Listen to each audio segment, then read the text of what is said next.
තෙරුවන් සරණයි හැම දිනාටම. අදත් අපේ සුපුරුදු භාවනා පුහුණුව කමඨහන් දේශනාවයි අදත් අපි කරන්න බලාපොරොත්තු වෙන්නේ.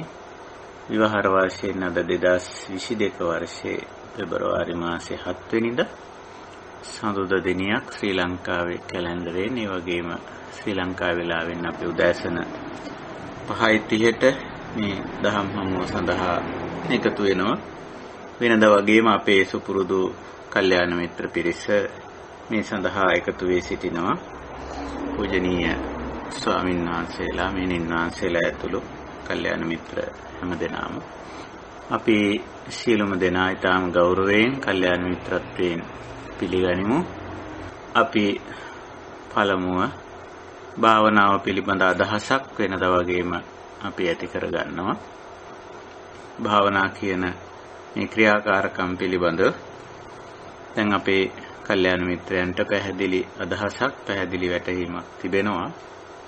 අපි බුද්ධෝත්පාද කාලයක ඉපදිලා ඒ වගේම අපි සද්ධර්මය ශ්‍රවණය කරන්න අපිට ඉඩ අවකාශය ලැබිලා ජීවිතේ දුක කියන දේ අවබෝධ වෙලා තේරිලා වැටහිලා දුකෙන් මිදෙන මාර්ගය අපිට ඉවර වෙලා ඒ මාර්ගස්ත පුද්ගලයෙක් බවට පත් වෙලා අපි දැන් මේ මාර්ගයේ ගමන් කරන පිරිසක් කිව්වොත් නිවැරදි. ඉතින් මේ මාර්ගස්ත කෙනෙක් විසින් තමන්ගේ මාර්ගයට අදාළ වන පරිදි, ඒ කියන්නේ නිර්වාණ ධර්මයේ සාක්ෂාත් කිරීමට අදාළ වන පරිදි අප විසින් වර්ධනය කරගත යුතු කුසලතා කොටසක් තිබෙනවා. කියන්නේ නිවන නැත්නම් නිවීම සැනසීම අපි දන්නවා කුසලතා වර්ධනයක් තුළින් ලැබෙන දෙයක්. එය කිසියම් දෙයක් දීමෙන්, එහෙම නැත්නම් කිසියම් දෙයක් පරිත්‍යාග කිරීමෙන් එහෙම ලැබෙන දෙයක් නෙවෙයි. ඇත්තට මේක ලැබෙන දෙයක්වත් නෙවෙයි. අපි ඔය වචන පාවිච්චි කරාට අපි විවාහාරේ නිවන සම්බන්ධයෙන් විවිධාකාරයේ වචන භාවිතා වෙනවා. දකින්නවා කියලා කියන නිවන් දකින්නවා, නිවන ලැබෙනවා, ඔය වගේ වචන අපි භාවිතා කරනවා. අපි අනිත් අයට සමහර වෙලාවට ප්‍රාර්ථනා කරනවා නිවන් දකින්න ලැබේවා කියලා. ඉහි කොහොම වුණත් නිබ්බාන බුදුරජාණන් වහන්සේ දේශනා කරලා තියෙන්නේ සච්චිකාතබ්බ ධම්මයක් හැටියට, සාක්ෂාත් කරගත යුතු ධර්මතාවයක් හැටියට. ඒතකොට සාක්ෂාත් කිරීම කියන එකෙන් අදහස් වෙන්නේ මෙන්න මෙහෙම දෙයක්.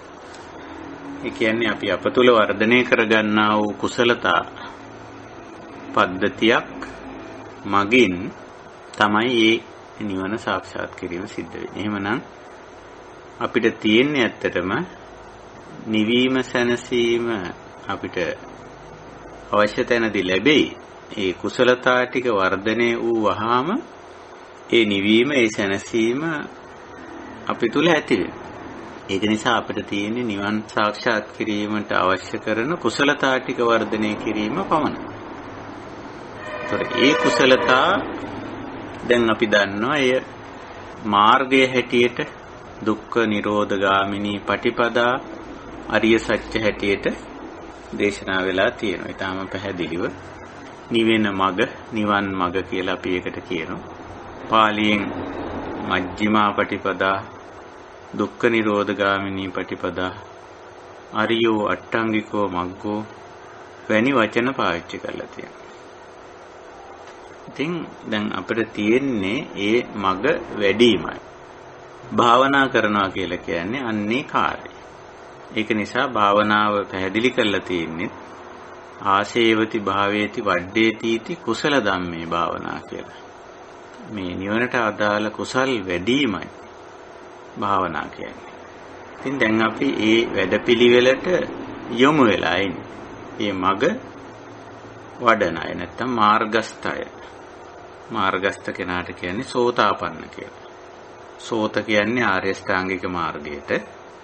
එතකොට සෝතාපන්න කියන්නේ මේ මාර්ගයේ හරියට තේරුම් අරගෙන මේ මාර්ගයේ වඩන කියලා.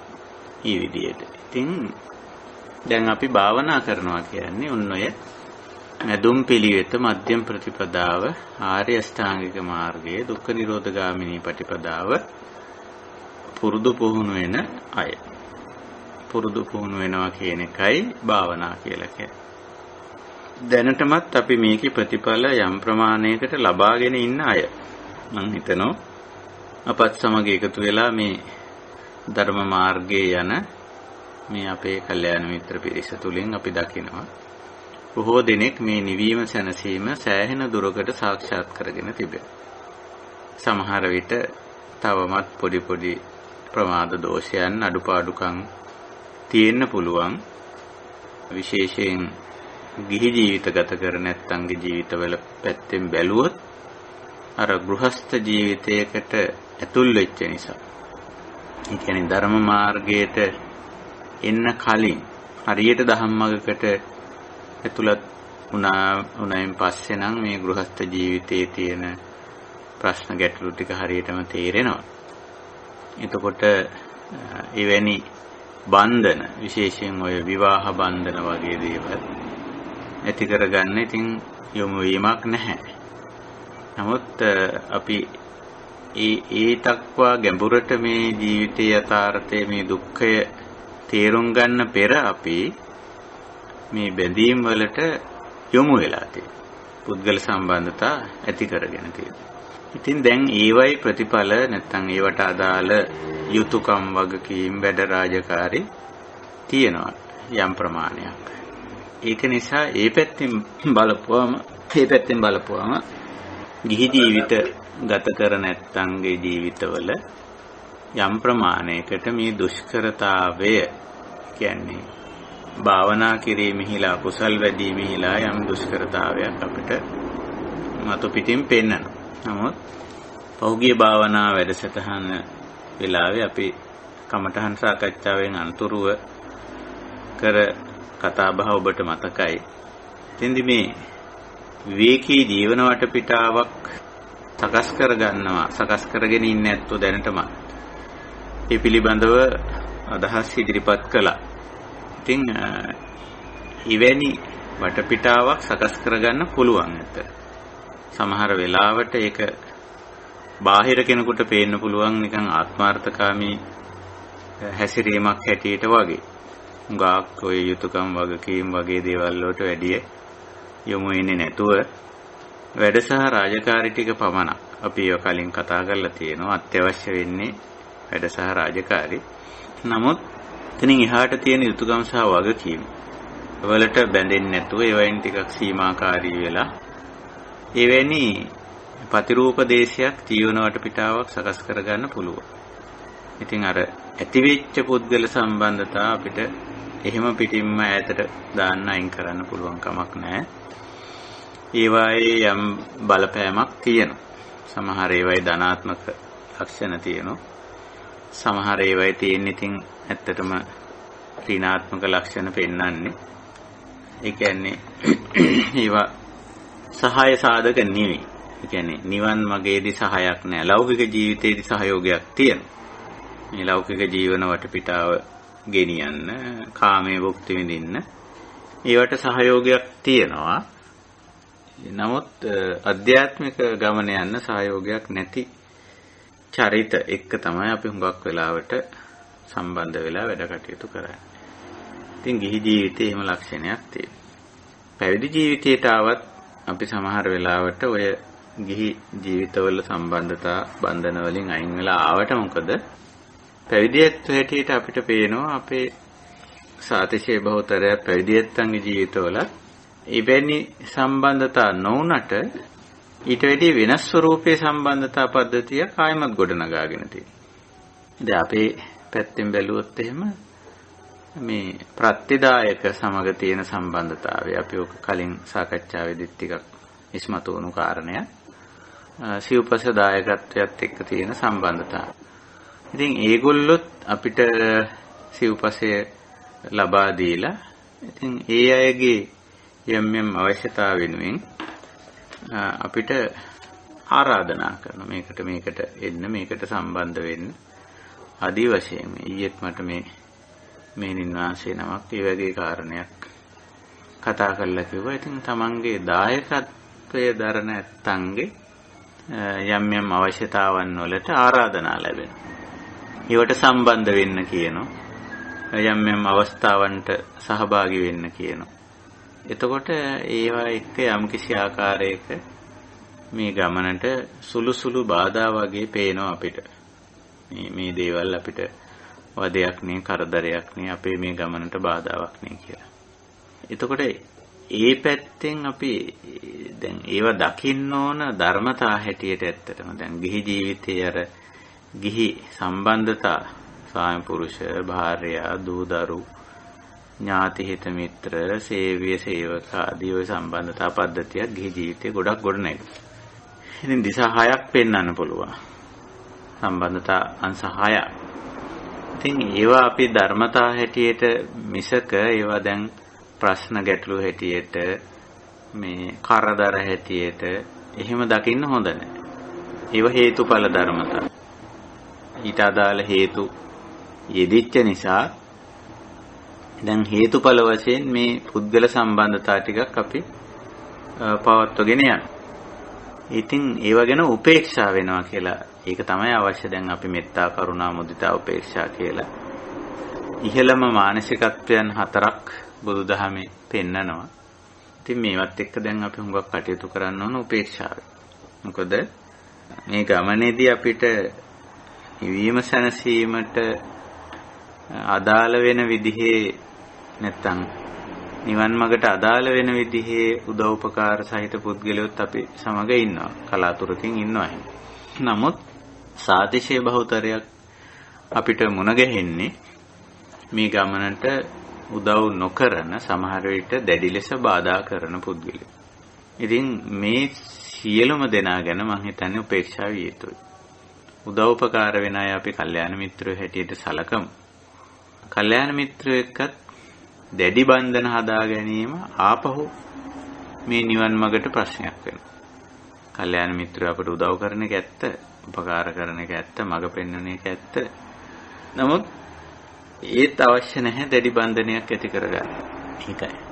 ඉතින් මේ සියලුම පුද්ගල සම්බන්ධතා සමග කිසියම් ආකාරයක සැහැල්ලු ගනුදෙනුවක් තබා ගැනීම, ඒ අයගේ ක්‍රියාකාරකම් පිළිබඳ අපි උපේක්ෂා වීම, එන්න මේ වගේ දේවල් ටිකක් තමයි අපි මේ ගමනේදී සැලකිල්ලට ගන්නවා. ඉතින් ওই විදිහට කුසලයේ වැඩිම නිවන් මාර්ගයේ ඉදිරියට ගමන් කිරීම ටිකක් දුෂ්කරයි. මේක දුෂ්කර කාර්යයක්. ඉතින් අපිට පුද්ගලයෝ නැතුවත් බෑ, ඇතුවත් බෑ. ඉතින් ඒ නිසා අපි යම් තාක් දුරට මේ පුද්ගල සම්බන්ධතා තියාගෙන පවත්වාගෙන ඔවුන්ගෙන් ලැබෙන සහාය සාධක සහ බාධක දෙකම කෙරෙහි මදහත් සිතක් ඇති කරගෙන මේ ගමන යන්න සිද්ධ වෙනවා. අනිත් එක සංසන්දනය කරන්නත් හොඳ නැහැ. සමහර ඇත්තන්ට බාධක අඩුයි. සමහර ඇත්තන්ට බාධක ටිකක් වැඩි. නමුත් මම හිතනවා බාධක වැඩි තැන නිවනට එක්තරා විදියක බලපුවහම වැඩි උපකාරයක් තියෙනවා කියලා. මම එහෙම කියන්නේ මේ පැවිදි ඇත්තන්ගේ ජීවිත පැත්තෙන් බලලා සමහර වෙලාවට පැවිදි ඇත්තන්ට බාධක අඩුයි. මේ සම්බන්ධතාවලින් තියෙන්නේ අර දිශා 6න් තියෙන්නේ එක දිශාවක්. උත්තරා දිශා කියන එක විතරයි හුඟක් වෙලාවට ගිහි පැවිදි සම්බන්ධය නැත්තම් ප්‍රත්‍යදායක සහ පැවිදි ඇත්ත අතර සම්බන්ධය විතරයි තියෙන්නේ. ඒ තරම් අඩු වෙලත් මේ බාධක සමහර පැවිදි ඇත්ත සමහර නෙමෙයි ඇත්තටම බොහෝ පැවිදි ඇත්ත කියන්න පුළුවන් දැන්. මේ ගමන යනවා වෙනුවට වෙනත් දේවල් කරගෙන වෙනත් සම්බන්ධතා ගොඩනගාගෙන අවුල් කරගෙන තියෙනවා. ඒක නිසා මේ සම්බන්ධතා විශේෂයෙන් මානව සම්බන්ධතා පිළිබඳව අකුඟක් සිහිනුවන පවත්වනවා. හැමතිස්සෙම මේ සම්බන්ධතාවයක් පවත්වාගෙන යනකොට සම්බන්ධතාවයක් ඇති කර ගන්නකොට සම්බන්ධතාවයක් ගොඩනැගුණායින් පස්සේ බොහෝ සිහිනුවන වීරිය ගැඹුරින් පවත්වා ගන්නවා. අර අපි සාමාන්‍යයෙන් සතිය සම්බන්ධයෙන් කරන ප්‍රකාශනේ නැත්නම් වාක්‍ය තුන සතිය උපද්ද ගන්න කරන වාක්‍ය කියන වාක්‍ය තුන එතෙන්ට එක හෙලා අදාළ වෙනවා. ඒ කියන්නේ මේ සම්බන්ධතාවය කුමක්ද? මේ පුද්ගලයා සමග පවත්වන සම්බන්ධතාව කුමක්ද? මෙය අවශ්‍යද නැද්ද? මේ ලෞකික සම්බන්ධතාවයක්ද එහෙම නැත්නම් අධ්‍යාත්මික සම්බන්ධතාවයක්ද? ආදී වශයෙන් මේ සම්බන්ධතාව පිළිබඳ හොඳ සතිමත් බවක් නිතරම පවත්වා ගත යුතුයි. ඒක අවශ්‍යයි. එහෙම නැති වුණොත් අපිට මේ ගමන යන්න දුෂ්කර වෙනවා. සම්බන්ධතා 100% අතහරින්න පුළුවන් කමක් නැහැ අපිට.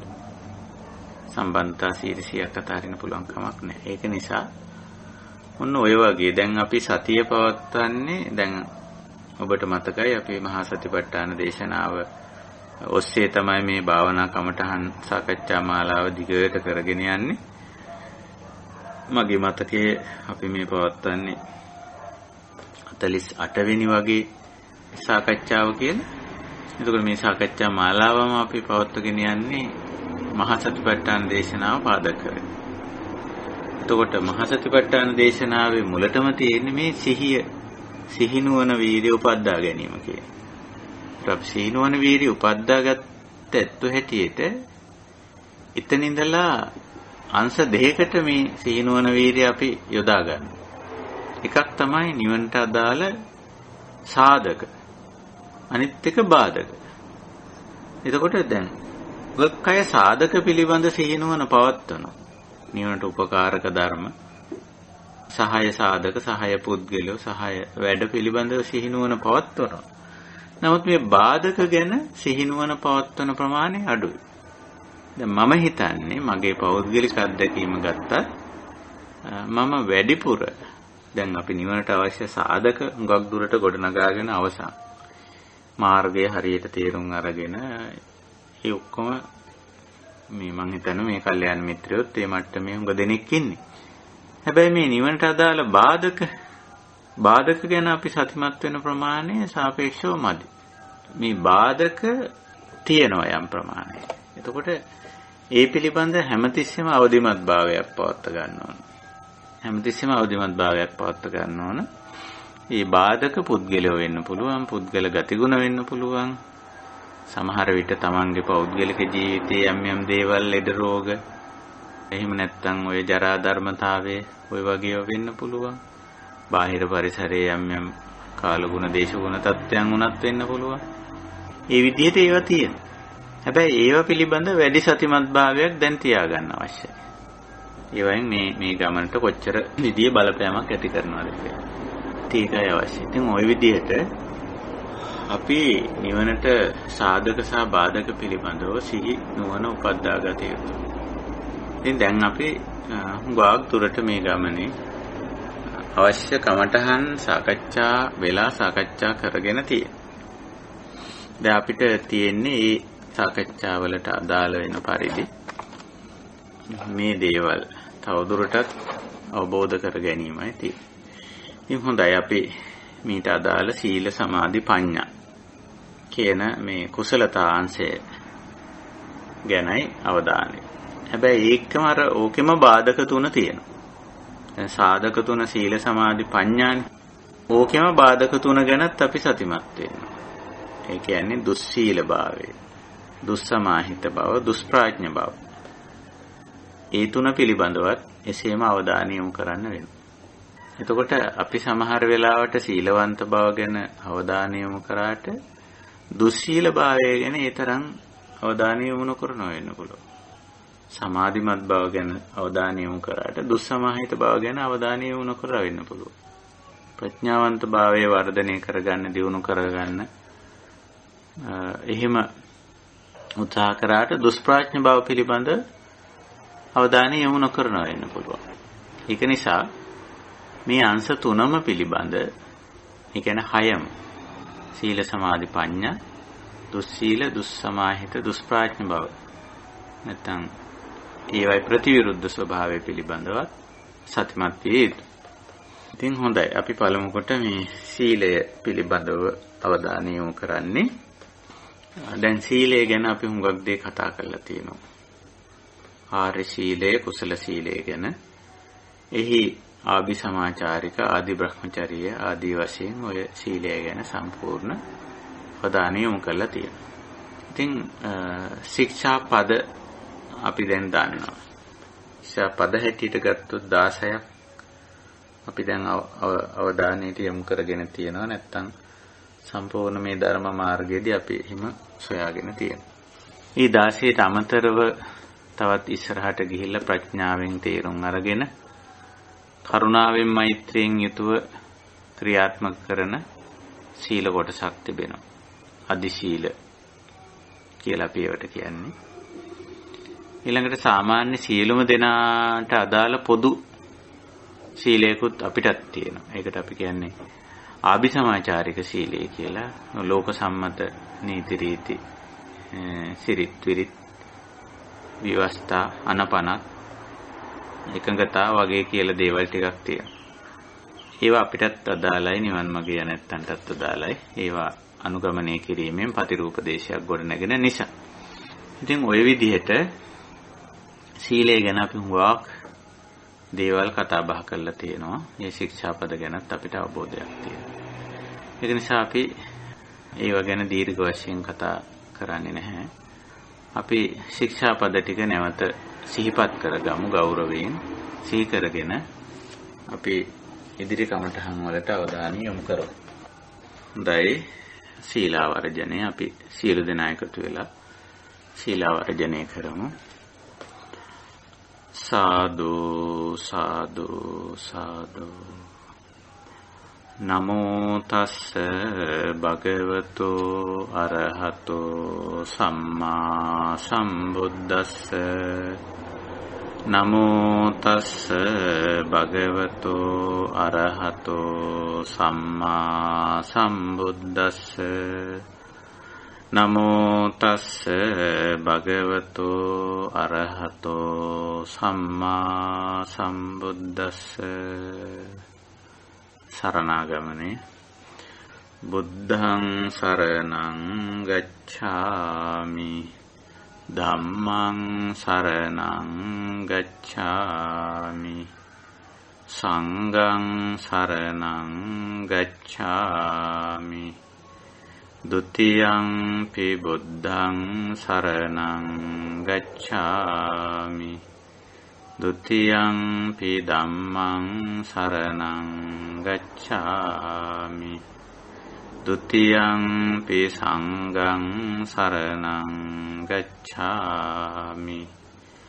තතියං පි බුද්ධං සරණං ගච්ඡාමි. තතියං පි ධම්මං සරණං ගච්ඡාමි. තතියං පි සංඝං සරණං ගච්ඡාමි. සාදු සාදු සාදු. සීලාවර්ජනය විශ්ව ආචාර ධර්ම. පානාතිපාතා වේරමණී සික්ඛාපදං සමාදියාමි. අදින්නාදානා වේරමණී සික්ඛාපදං සමාදියාමි. කාමේසු මිච්ඡාචාරා වේරමණී සික්ඛාපදං සමාදියාමි. මුසාවාදා වේරමණී සික්ඛාපදං සමාදියාමි. පිසුනා වාචා වේරමණී සික්ඛාපදං සමාදියාමි. පරුසා වාචා වේරමණී සික්ඛාපදං සමාදියාමි. සංපප්පලාපා වේරමණී සික්ඛාපදං සමාදියාමි. මිච්ඡා ආජීවා වේරමණී සික්ඛාපදං සමාදියාමි. සුරාමේරය මජ්ජපමා දට්ඨානා වේරමණී සික්ඛාපදං සමාදියාමි. නික්කම ශික්ෂා අබ්‍රහ්මචර්යා වේරමණී සික්ඛාපදං සමාදියාමි. විකාල භෝජනා වේරමණී සික්ඛාපදං සමාදියාමි. නච්ච ගීත වාදිත විසූක දස්සනා වේරමණී සික්ඛාපදං සමාදියාමි. මාලා ගන්ධ විලේපන ධාරණ මණ්ඩන විභූෂණට්ටානා වේරමණී සික්ඛාපදං සමාදියාමි. උච්චාසයන මහාසයනා වේරමණී සික්ඛාපදං සමාදියාමි. ජාතරූප රජත පටිග්ගහනා වේරමණී සික්ඛාපදං සමාදියාමි. මෙත්තා විහරණං සමාදියාමි. සාදු සාදු සාදු. අපි සිහිපත් කළේ දැනටමත් අපි බොහොම ගෞරවයෙන් සමාදන් වෙලා ආරක්ෂා කරන මේ විශ්ව ආචාර ධර්ම පද්ධතිය සහ නෙක්ඛම්ම ශික්ෂා නමින් අපි කියන සාපේක්ෂ ආචාර ධර්ම පද්ධතිය. ඉතින් මෙහි සීලවන්තභාවය වගේම මීට අදාළ දුස්සීලභාවය ගැන අපි ටිකක් අවධානය යොමු කරන්න අවශ්‍යයි.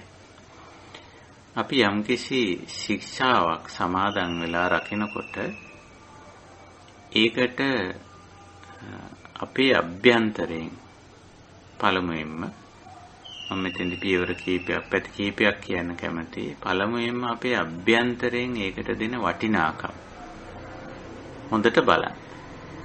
අපි යම්කිසි යහපත් ප්‍රතිපත්තියක් රකිද්දී ඒකට පළමුවෙන්ම ඒකට වටිනාකමක් ඇගීමක් ලැබෙන්න ඕන අභ්‍යන්තරේ. ඒක තමයි අපි ප්‍රධාන වශයෙන් හදාගන්නේ. ඒ අභ්‍යන්තරික වටිනාකම ඇගීම ලැබෙන්නේ නැත්තම් හරිම ලේසියෙන් දුස්සීලකමට අපි හැරෙනවා. ඒකයි. ඒක නිසායි බුදුරජාණන් වහන්සේ මේ සීලේ වටිනාකම ගැඹුරින් තෝරලා දීලා තියෙන්නේ. ඒක තේරුණාම ඇත්තටම ඔන්න අපිට ඇතුළතින්ම මේ පිළිබඳව ඔය අවස්ථාවට අපි ආවම පීති පස්සද්දි කියන තත්වයක් ඇති වෙනවා සීලයට අදාළ. අභ්‍යන්තරිකව ලොකු ප්‍රසාදනීය තත්වයක් ඇති වෙනවා. මම මෙන්න මේ යහපත් ප්‍රතිපත්තිය තුල පිහිටලා මම ඉන්නවා. ඒ නිසා මට මේ යහපත සිද්ධ වෙනවා. ලෝකයාට මෙන්න මේ යහපත සිද්ධ වෙනවා කියලා. අන්නේ අවබෝධයයි විශේෂයෙන් මේ ලොකු සහනයක් Tamanට දැනෙන. ඒ වටිනාකම. ඒක ලැබෙන්න ඕන ඇතුළතින්. ඒ ඇගීම, ඒ වටිනාකම ඇතුළතින් ලැබෙන්න ඕන. නැත්තම් අපි හරි ලේසියෙන් මේකෙන් ගිලිහිලා යනවා. මොකද හේතුව අර දුස්සීල භාවයට තියෙන පොළඹවීම, පෙළඹවීම, යොමු කිරීම, ආරාධනා කිරීම වැඩි සමාජය. ඊළඟට දෙවෙනි කාරණයක් තියෙනවා බාහිරින් අපේ සීලවන්ත භාවයට බාහිරින් ලැබෙන ඇගීම, සහයෝගය වගේ දේවල්. ඒකෙදි හරි පරිස්සම් වෙන්න ඕනේ. අපිට බාහිර පුද්ගලයන්ගේ ඇගීම, අගය කිරීම කොහෙත්ම අදාළ වෙන්නේ නැහැ. මේ සීල ශික්ෂාව ඇතුළේදී. ඒකෙදි හරිම පරිස්සම් වෙන්න ඕන අපි.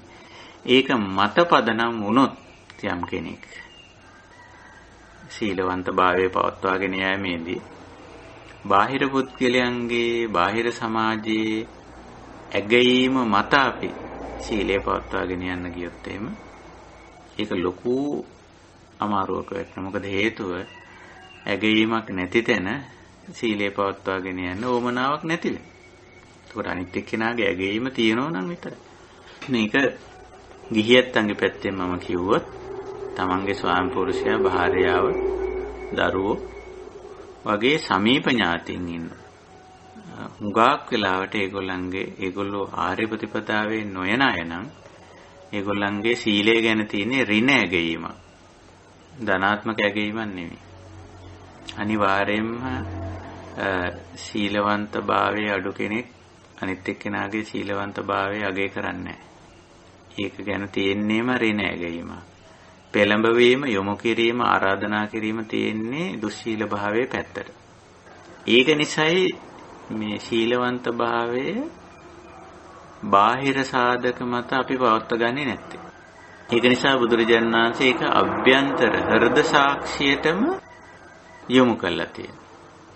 කච්චිනකෝ මේ අත්තා සීලතෝ න උපවදති ති අබින්නම් පච්චවෙක්කිතබ්බං කියලා.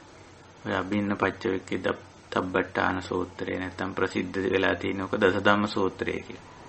එහිදී සීලය ගැන තක්සේරුව ඇගීම වටිනාකම ලැබෙන්නේ හෘද සාක්ෂියෙන්. අත්තා කියලා කිව්වේ එතන හෘද සාක්ෂියට. කච්චිනකෝ මේ අත්තා කවුරු මොනවා කිව්වත් අගය කළත් නැතත් කච්චිනකෝ මේ අත්තා සීලතෝ න උපවදති.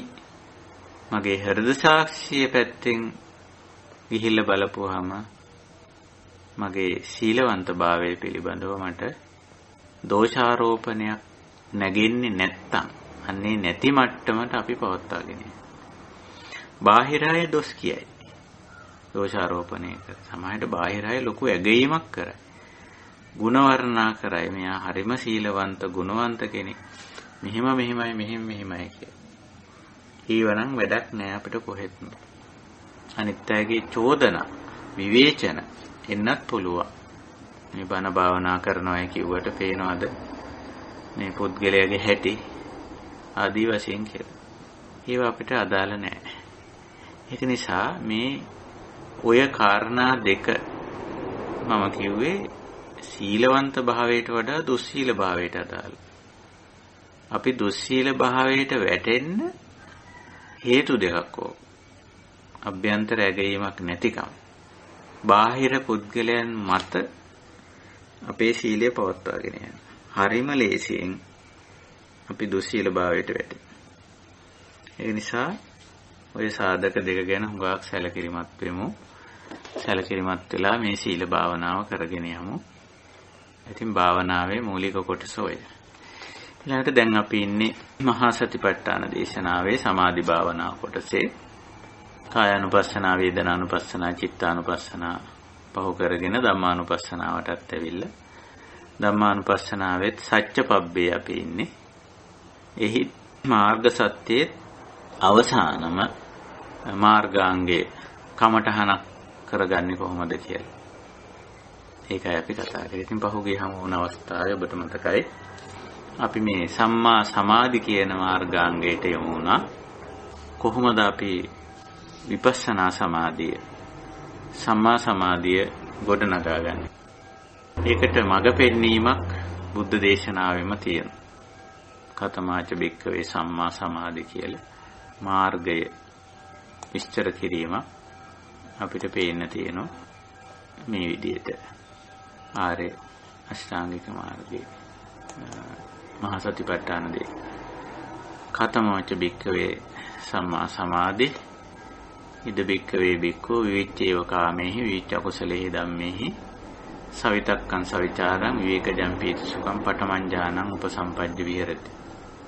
එතකොට මේ ආර්ය සමාධියේ කුසල සමාධියේ පියවර 4ක් පෙන්වනවා.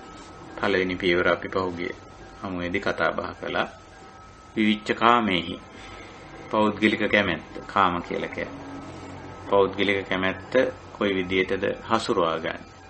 Taman ඒක අවංකවම සොයලා විමසලා මේ පෞද්ගලික කැමැත්ත කොයි ආකාරයට හසුරවා ගන්නවද කියන එක. ඒක හරි වැදගත්. මොකද මිනිස්සෙක් සතුටින් ජීවත් වෙනවද දුකින් ජීවත් වෙනවද කියන එක තීන්දුව වෙන්නේ පෞද්ගලික කැමැත්ත මත. හැබැයි මේ පෞද්ගලික කැමැත්ත හසුරවා ගන්න බැරි වුණොත් ඒක ජීවිතේ ලොකු දුක් චක්‍රයකට ඇද වැටෙන මේ නිවනට බාධා වෙන කාරණයක්. ඒක නිසායි මේ සම්මා සමාධිය ඇති කර ගැනීමේදී විපස්සනා සමාධිය ඇති කර ගැනීමේදී ඕක තමයි මුලට අරන් තියෙන්නේ. පෞද්ගලික කැමැත්ත. කාම. එතෙන්දි නිර්දේශ කරන්නේ බුදුරජාණන් වහන්සේගේ අවවාදයේ විවිච්ඡේව කාමේහි විවිච්ඡ අකුසලේහි ධම්මේහි කියලා. කාම සහ අකුසල. අකුසල කියන ඒවා අපි කවුරුත් දන්නවා දස අකුසලයක් හැටියට ධර්මයේ විස්තර වෙන දේවල්. ඒකෙන් සම්පූර්ණ දුරස් වේ. කාමයෙන් විවේකයක් නැත්තම් කාම මිත්‍යාචාරයෙන් ඈත්වීම. එහෙම වුණත් අපි කතා කළා පහුගිය සාකච්ඡාවේදී මේ සවිතක්කං සවිචාරා කාම විතර්ක කාම විචාර අකුසල විතර්ක අකුසල විචාර තවදුරටත් ඉතිරි වෙනවා කියලා. ඊට අදාළ වාචික සහ කායික ක්‍රියාවලින් අපි බැහැර වුණාට දැන් අකුසලයට සම්බන්ධ වචන සහ ක්‍රියාවලින් ඉවත් වුණාට ඊට අදාළ අකුසල විතර්කය ඉතිරි වෙන්න පුළුවන්. කාම සම්බන්ධේනුත් ඒත් එහෙමයි කාම මිත්‍යාචාරයෙන් ඉවත් වුණාට තවදුරටත් නෙක්ඛම්මයට ගිහිල්ලා පුළුවන් තරම් කාම වස්තු සහ කාමී ක්‍රියාවන්ගෙන් දුරස් වුණත් අර අභ්‍යන්තරයේ කාම විතර්කයේ වැඩ කරනවා. එතකොට මනස සම්පූර්ණම සංසුන් නැහැ, පිරිසිදු නැහැ. ඇයි? විතර්ක ਵਿਚාර කාම අකුසල විතර්ක ਵਿਚාර මානසික ක්‍රියාත්මක වෙනවා. දැන් ඔය විතර්ක ਵਿਚාර සංසිඳවනකම් අපි මේ විපස්සනා සමාධියට එන්නේ නැහැ.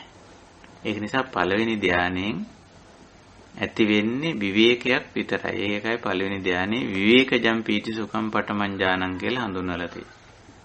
ඒ පළවෙනි ධානීය මට්ටම නැත්නම් සමාධි මට්ටම කියලා කියන්නේ විවේකයක් තියෙනවා. කාම වස්තු සහ ක්‍රියාවන්ගෙන් පුළුවන් තරම් දුරස් වෙලා ඉන්න නිසායි.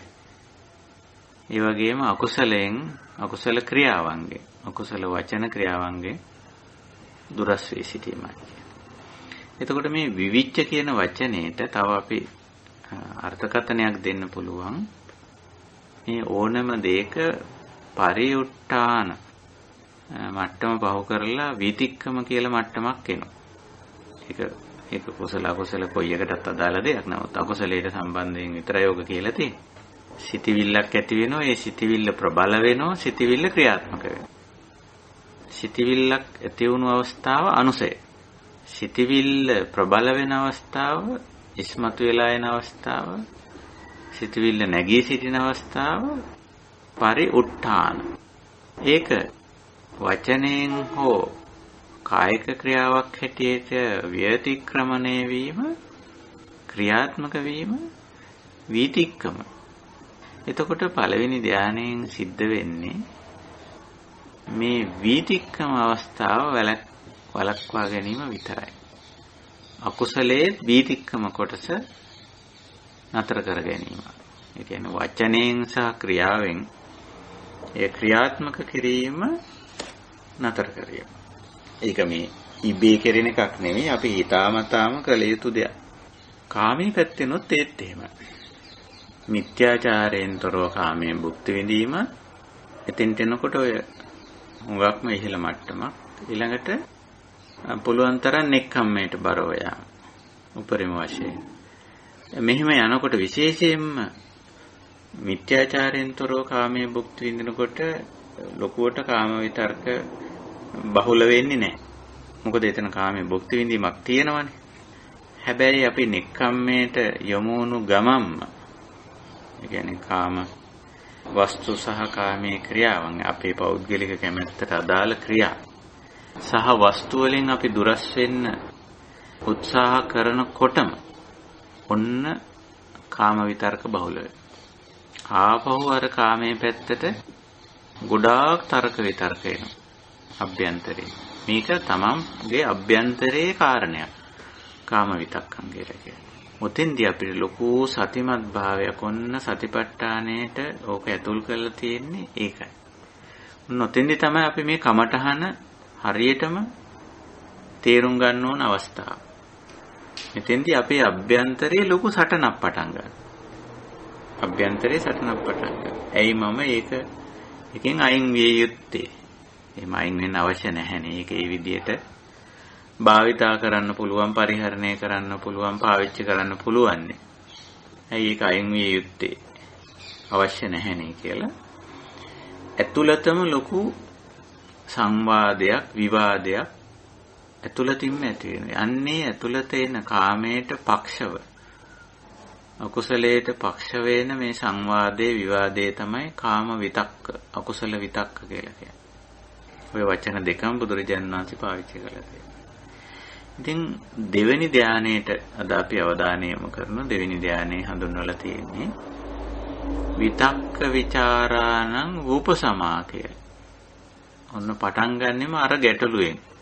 අර පළවෙනි ධානයේ ඉතුරු වුණු කොස්ස ඉතුරු වුණු අර්බුදේ ඒකෙන්මයි පටන් ගන්න. ඒක උපසමනය කර ගැනීමෙන් ක්‍රියාවලියෙන් තමයි ආරම්භ වෙන්නේ. විතක්ක ਵਿਚාරාණං උපසමා කියලා. අජ්ජත්තං සම්පසාදනං චේතසෝ ඒකෝදි භාවං අවිතක්කං අවිචාරං සමාධිජං පීතිසුඛං ဒ ුතියං ඥාන. ඊළඟ මට්ටම තමයි සමාධි මට්ටම කියලා හඳුන්වන්නේ. තෙන්දි කරන්නේ අර පළවෙනි ධානයේදී අපි හමෝණු ගැටලුව ඉදිරියට ගැනීම. මොකද්ද? අකුසල විතර්ක, කාම විතර්ක. ඕක අපේ අභ්‍යන්තරයේ බරපතල සටනක්. අපි මේක කරන්න බැස්සම කාමයේ භුක්ති විඳින්න කොට අපි දැන් කාමයේ භුක්ති විඳින්නේ මිත්‍යාචාරයෙන් තොරවනේ. Tamanට අයහපතක් නොවන අනිත් අයට අයහපතක් නොවන විදිහට මේක භුක්ති විඳිනවා. එතකොට අපිම අපේ අභ්‍යන්තරයේ ලොකු තර්ක විතර්ක ප්‍රමාණයක් ගොඩ නැගෙන. ඉතින් මම මේ දේ කරන්නේ තව කෙනෙකුට බාධාවක් කරදරයක් නොවන විදිහටනේ. ඉතින් එහෙම කරපුවාම ඇති වැරද්ද මොකද්ද කියලා. ඉතින් ওই තර්කයේ ඇති වෙනවා අභ්‍යන්තරේ. ওই තර්කයේ තියෙන තාක් අපේ නතිය නැඹුරුතාවයේ යොමුව කාමයේ පැත්තට. කොහොමින් හරි අපි උත්සාහ කරනවා මේක විඳින්න. කැමැත්ත පෞද්ගලික කැමැත්ත ඉෂ්ට කරගන්න. පෞද්ගලික කැමැත්තටනේ කාම කියන්නේ. ඒක ඉෂ්ට කරගන්න අපි උත්සාහ කරනවා. ඒකයි. ඔය අර්බුදේ දකින්න එක සතිය. ඔතෙන්දී අවශ්‍ය වෙන්නේ සතිය. ප්‍රධාන වශයෙන් සතිපට්ඨාන. ඕක පිට කෙනෙකු එක කතා කරලා වැඩක් නැහැ. සාකච්ඡා කරලා වැඩක් නැහැ. බාහිර කෙනෙක් අපි හිතමු ඔය ප්‍රශ්නේ මගේ කාම විතර්කය මගේ අකුසල විතර්කයේ එක්ක මම බාහිර කෙනෙක් එක්ක කතා කරා කියලා. කල්යාණ මිත්‍රෙක් එක්ක කතා කරොත් බොහෝ වෙලාවට ඕකෙන් අයින් වෙන්න ඕකේ ආදීනව ටිකක් කියලා දෙයි. එහෙම නොවන කෙනෙක් එක්ක කතා කරොත් බොහෝ වෙලාවට ඕකට පක්ෂව තමයි අදහසක් ඒ විදිහට. ඒක නිසා ඔතෙන්දී ඔය කාම විතර්කයට අකුසල විතර්කයට ඊට අදාළව අපි ඇති කරගන්න අභ්‍යන්තර සංවාදය. ඒකට අපි පදනම් කරගන්නේ ධර්මයේ සහ විනය. ධර්මයේ සහ විනය. ඉතින් කල්යාණ මිත්‍රයාගේ සහාය ගන්නෙත් ඒ ධර්මයට විනයට අනුව මේක දිහා බලන්න ඕන නිසා. වෙන දෙයකට නෙවෙයි. එතකොට අපේ මේ ඇති වෙච්ච අකුසල විතර්ක, කාම විතර්ක අපි උත කියන්නේ සංසිඳවනවා කියලා. පාලි වචනේ පාවිච්චි කරලා තියෙන උපසමා කියලා. සංසිඳුවේ. ඉතින් ඔතෙන්දී අපි බරපතල විදියට මේ අකුසලයේ ආදීනව, කාමයේ ආදීනව සැලකිල්ලට ගන්නවා. ඒකයි තියෙන්නේ. ඉතින් ඔන්නෝම අපි දැන් ඕව ගැන අද අපි ටිකක් දෙවෙනි ධානී මට්ටමේදී බලන්නේ වෙන දෙයක් නෙවෙයි. අපේ අභ්‍යන්තරයේ ඉස්මතු වෙලා එන කාම විතර්ක, අකුසල විතර්ක. දැන් ඒවා පෞද්ගලිකයි. මොකද මේ අපේ පෞද්ගලික කැමැත්තට අනුකූලව තමයි කාම විතර්කයේ ඇති වෙන්නේ. එහෙම නැතුව වෙනත් දෙයක් සම්බන්ධයෙන් අපිට එහෙම අදහසක් එන්නේ නැහැ. අපේ පෞද්ගලික කැමැත්තක් තියෙනවා අපි හැමෝගෙම. මම අර එදා ටිකක් ඔයාලට නිදර්ශන දුන්න සමහර වෙලාවට අපි පිරිමි සම්බන්ධයෙන් කතා කළා. ඔය හුඟක් අය මද්ද්‍රව්‍ය භාවිතා කරනවා වගේ දේවල්. කාන්තාව සම්බන්ධයෙන් අපි විලාසිතා වගේ දේවල්. ඊළඟට ඔය විවිධ කෑම වර්ග ඒ වගේ දේවල්. ඉතින් ඔතන ඔය බලන්න ඒවයි තියෙන්නේ බොහෝ වෙලාවට රසකාමයේ, ස්පර්ශකාමයේ. ඒ වගේ දේවල්. ඇතැම් විට දර්ශනකාමයේ සමහර අය ඇතැම් දේවල් නොකඩවා බලනවා. එහෙම දේවල්. එහෙම නැත්නම් ශ්‍රවණකාමයේ සමහර දේවල් අහනවා. ආග්‍රහණ කාමයේ ඒව ටික අඩුයි. රස කාමයේ සමහරට බරව තියෙන පුළුවන්. අනිත් එක ස්පර්ශ කාමය. ඒ ස්පර්ශ කාමයේ ඉතින් අපි කැමති මේ ස්පර්ශ විඳින්න. ඒ වගේ. ඉතින් දැන් ඔන්න ඔතනින් අපි සිහිනුවන හොඳට උපද්දලා මේක නම් අපිට විවේකයෙන් ඉඳගෙන කරන්න පුළුවන් වැඩක්. අපි වැඩ කටයුතු නතර කරලා හුදකලා විවේකීව ඉඳගෙනත් මේ දේ කරන්න පුළුවන්. මොනවද මගේ කැමැත්ත මොනවද? මට දැනට ඉෂ්ට කර ගැනීමට කැමති කාරණා මොනවද මගේ පෞද්ගලික ජීවිතේ? ඒ ටික තමයි අපි ගන්න මෙතෙන්දී. ඔය දෙවෙනි ධානයේ මට්ටමට එන්න පුද්ගලයෙක් උත්සාහ කිරීමේදී තමන්ගේ කැමැත්තට අදාළ මේ කාම විතර්ක ටික, අකුසල විතර්ක ටික තමයි ඉස්සරහට ගන්න. ඒ ටික පරාජය කිරීමත් එක්ක තමයි දෙවෙනි ධානයේ මට්ටමට අපි එන්නේ. සමාධිය මෙතන විවේකයන් පීතිසුඛං පඨමං ඥානං කියව පළවෙනි ධානයේ, දෙවෙනි එකේදී කියන්නේ සමාධිජං පීතිසුඛං ဒုတိ ය ඥානං. දෙවෙනි ධානයේ සමාධි කියලා කියන්නේ විපස්සනාවෙන් එන සමාධිය.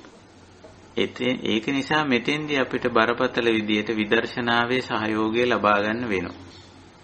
විදර්ශනාවේ සහයෝගය ලබා ගන්න ඕන ඔතෙන්දී තමයි විශේෂයෙන් මේ කාම සහ අකුසල වල ආදීනව විමසා බැලීම තමයි ඔතෙන්දී විදර්ශනා කියන්නේ. විදර්ශනා කියන්නේ. සමහර විට අපි විදර්ශනා කිව්වම විපස්සනා කිව්වම අපේ සම්ප්‍රදායික විග්‍රහය අනිච්ච දුක්ඛ අනාත්ත කියලා. අනිච්ච දුක්ඛ අනාත්ත කියන්නේ විපස්සනා නෙමෙයි. අනිච්ච දුක්ඛ අනාත්ත කියන්නේ සෝබා දහමට අයිති දෙයක්. අනිච්චතාවය කියන්නේ සෝබා දහමට අයිති එකක් නේ. ඕනෑම දෙයක්, ඕනෑම නාම ධර්මයක්, රූප ධර්මයක් ඕනෑම වෙලාවක ඕනෑම තත්වයකට වෙනස් වෙනවා. අනාත්ත කියන්නේ තේත් එහෙම. අපේ කැමැත්තට අනුකූල පරිදි පවතින්නේ. දුක්ඛ කියන්නේ සෝබා දහමේ යම් සංසිද්ධිවල දුෂ්කරතාව පවතිනවා කියන්නේ. ඒ කියන්නේ අනිච්ච දුක්ඛ අනාත්ත කියන්නේ විදර්ශනා නෙමෙයි. හැබැයි අනිච්ච දුක්ඛ අනාත්ත කියන ස්වභාවයන් නුවණින් දැකීම විදර්ශනා. ඒක නිසා විදර්ශනාව හඳුන්වලා තියෙන්නේ යථා භූතං ඥාන දස්සනං කියලා. යථා භූතේ කිව්වේ අන්නර අනිච්ච දුක්ඛ අනාත්ත. එහෙම නැත්නම් අනිච්ච අනාත්ත විපරිණාම සමුදේවය පටිච්ච සමුප්පන්න. ඔය ධර්මතාවලටයි යථා භූත කිව්වේ. ඒතකොට යථා භූතං ඥාන දස්සන. මේ යථා ස්වභාවයේ නුවණින් දැකීම. ඒක විදර්ශනා. ඒතකොට දැන් මෙතෙන්දී අපි කොහොමද මේ දෙවෙනි ධානයේ මට්ටමට ඒම සඳහා විදර්ශනාව සහාය කරගන්නේ? උපකාරී කරගන්නේ කොහොමද? දැන් මෙතෙන්දී අපිට ඉස්මත් ඉදිරියට ගෙනල්ලා තියලා තියෙන්නේ කාම සහ අකුසල කියන විතර්ක දෙක. කාම විතර්කයි අකුසල විතර්කයි. මම හිතන්නේ අකුසල විතර්කය බරපතල විදිහට අපිට එනවා කියන්නේ ප්‍රාණඝාතයේ සඳහා හිතේ තර්ක විතර්ක එනවද මේ මට්ටමේදී? හොඳට කල්පනා කරලා බලන්න. එහෙම එනවද නැහැ. අදත්තා දානය හොරකම් කරන්න, අනුන්ගේ දෙයක් ගන්න, පැහැර ගන්න. එහෙම අදහසක් එනවද? තර්කානුකූල අදහසක්. ප්‍රාණඝාතයට අදාළ අකුසල විතර්කයක් එනවද? අදත්තා දානයට අදාළ අකුසල විතර්කයක් එනවද? ඊළඟට කාම මිත්‍යාචාරයට අදාළ මිත්‍යාචාරී විදියට කාමයේ භුක්ති විඳින්න හිතෙනවද? එහෙම විතර්කයක් එනවද? බොරු කියන්න හිතෙනවද? මුසාව පිළිබඳ අකුසල විතර්කයක් එනවද? කේලමක් කියන්න, පරුස වචනයක් කියන්න, හිස් වචනයක් කියන්න. එහෙම අකුසල විතර්ක එන්නේ නැහැ අපිට. සාමාන්‍යයෙන් ආර්ය මාර්ගයේ ගොඩක් දුරට ගියපු ඇත්තන්ට එහෙම විතර්ක එන්නේ නැහැ.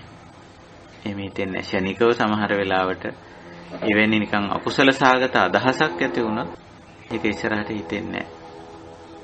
ඊළඟට අවිජ්ජා ව්‍යාපාද මිච්ඡා දිට්ඨි. ඔయిత අදාළ දැන් කාටවත් හිතෙනවද මේ තථාගත දහම අතහැරලා වෙන දහමක් අදහන්න ඕනේ කියලා? එහෙම එන්නේ නැහැ. ඒ වෙණි අකුසල විතර්ක එන්නේ නැහැ. අවිජ්ජාවක් එනවද? ඒ කියන්නේ විෂම ලෝභී අදහසක් හිතේ ඇති වෙනවද? මේ කාගේ හරි මොකක් හරි දෙයක් දැකලා මේක මේ Tamanට එයාට නෙවෙයි මට මේක ලැබුණා නම් හොඳයි කියලා ඒ වගේ බාලපටු අදහස් එන්නේ නැහැ. ව්‍යාපාද තව කෙනෙක් නසන්න මරන්න, ඝාතනය කරන්න, අනිත් මිනිස්සුගේ දේ විනාශ කරන්න, ඒ වගේ අදහස් එන්නේ නැහැ නේ. මේ මට්ටමට ආපුවම ඉන්නේ ඇත්තට. අකුසල විතර්ක නැති තරම්. හැබැයි කාම විතර්ක නම් තියෙනවා. කාම විතර්ක තියෙනවා. මොකද මේ පෞද්ගලික කැමැත්ත කියන එක හරි පුදුම දෙයක්. මේ පෞද්ගලික කැමැත්ත දැන් අහිංසක වෙලා තියෙන්නේ. අර මිත්‍යාචාරා වේරමණී කියන ශික්ෂාපදයේ සමාදන් වෙලා ඒක රකින්නකොට පෞද්ගලික කැමැත්ත අහිංසක වෙලා තියෙනවා. පෞද්ගලික කැමැත්ත ඉෂ්ට කර ගැනීමේදී හිංසාකාරී කිසිදු ක්‍රියාමාර්ගයකට යොමු වීමක් නැහැ පුද්ගලයා. එහෙම යොමු වීමක් නැහැ. ඒකේ ස්වභාවය. ඉතින් එතකොට බලන්න කැමැත්ත, පුද්ගලික කැමැත්ත අහිංසක වෙලා තියෙනවා. සාමකාමී වෙලා තියෙනවා. සාධාරණ වෙලා තියෙනවා. යුක්ති සහගත වෙලා තියෙනවා. අර කාම මිත්‍යාචාරයේදී පුද්ගලික කැමැත්ත ප්‍රචණ්ඩයි. අසාධාරණයි. අයුක්ති සහගතයි. ඒ විදිහටයි ඒක ක්‍රියාත්මක. දැන් බොහෝම යුක්ති සහගතව, සාධාරණව, අහිංසකව, නීතිගරුකව ක්‍රියාත්මක වෙන පෞද්ගලික කැමැත්තක් තියෙනවා. එතකොට ඕකට තමන්ගේ අභ්‍යන්තරයෙන්ම ලොකු යොමුවක් නැතියක් පෙළඹවීමක් තියෙනවා. ඒකයි තියෙන්නේ. ඔන්න ඔතෙන්දී අපිට ධම්මවිචේ සම්පජානකාරී බව ගොඩාක් උපකාරී වෙනවා. එක පැත්තකින් ඔය විතර්කය හොඳට තේරුම් ගන්න ඕන. අනිත් පැත්තෙන් නික ආදීනව ගොඩක් හිතන්න ඕන. ඒක තමයි දැන් මෙතන කමටහන්. දෙවෙනි ධානී මට්ටමේදී මේ සම්මා සමාධිය ගොඩනගා ගැනීමේදී කමටහන්නේ අපි මේ සාකච්ඡා කරා. මේ සාකච්ඡාව අපේ කමටහන් සාකච්ඡාව. අපි කතා කරන්නේ කමටහන් පිළිබඳ.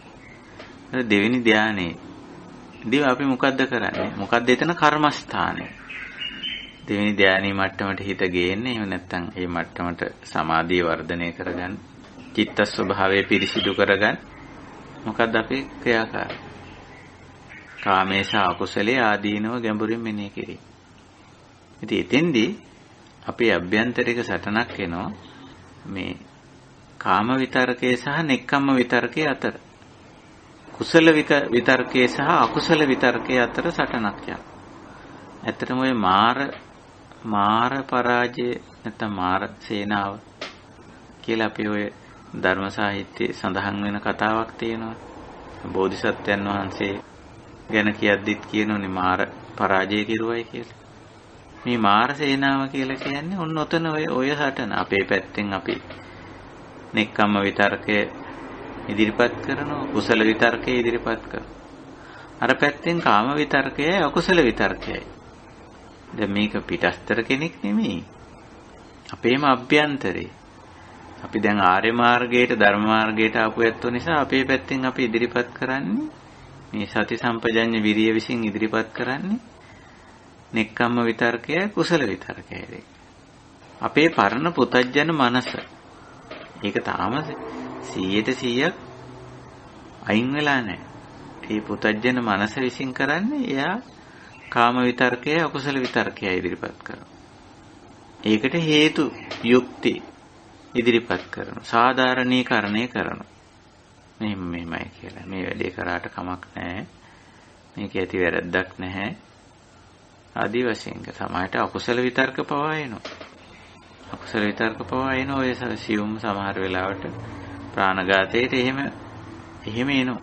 දැන් අපි බරපතල විදිහට මනුෂ්‍ය ඝාතන හෝ සත්ව ඝාතන නොකලට ඔය අපේ දිනදා ජීවිතේ අපි කරන වැඩ කටයුතු ඇතුලේ විශේෂයෙන් ආජීවයේ දීපෑත්ම ඇතුලේදී සමහර වෙලාවට ඔය පොඩි සතුන්ගෙන් මේ කෘමි සතුන්ගෙන් එහෙම පොඩි බාධා එනවා. ඉතින් බාධා ආපුවහම මොකද වෙන්නේ? ඔන්න ප්‍රාණඝාත විතර්කය එනවා. අකුසල විතර්කයට. සතුන් කරදරයක් මරලා දාන්න හිතෙනවා. එහෙම හිතෙන්න පුළුවන්. ඒ වගේ.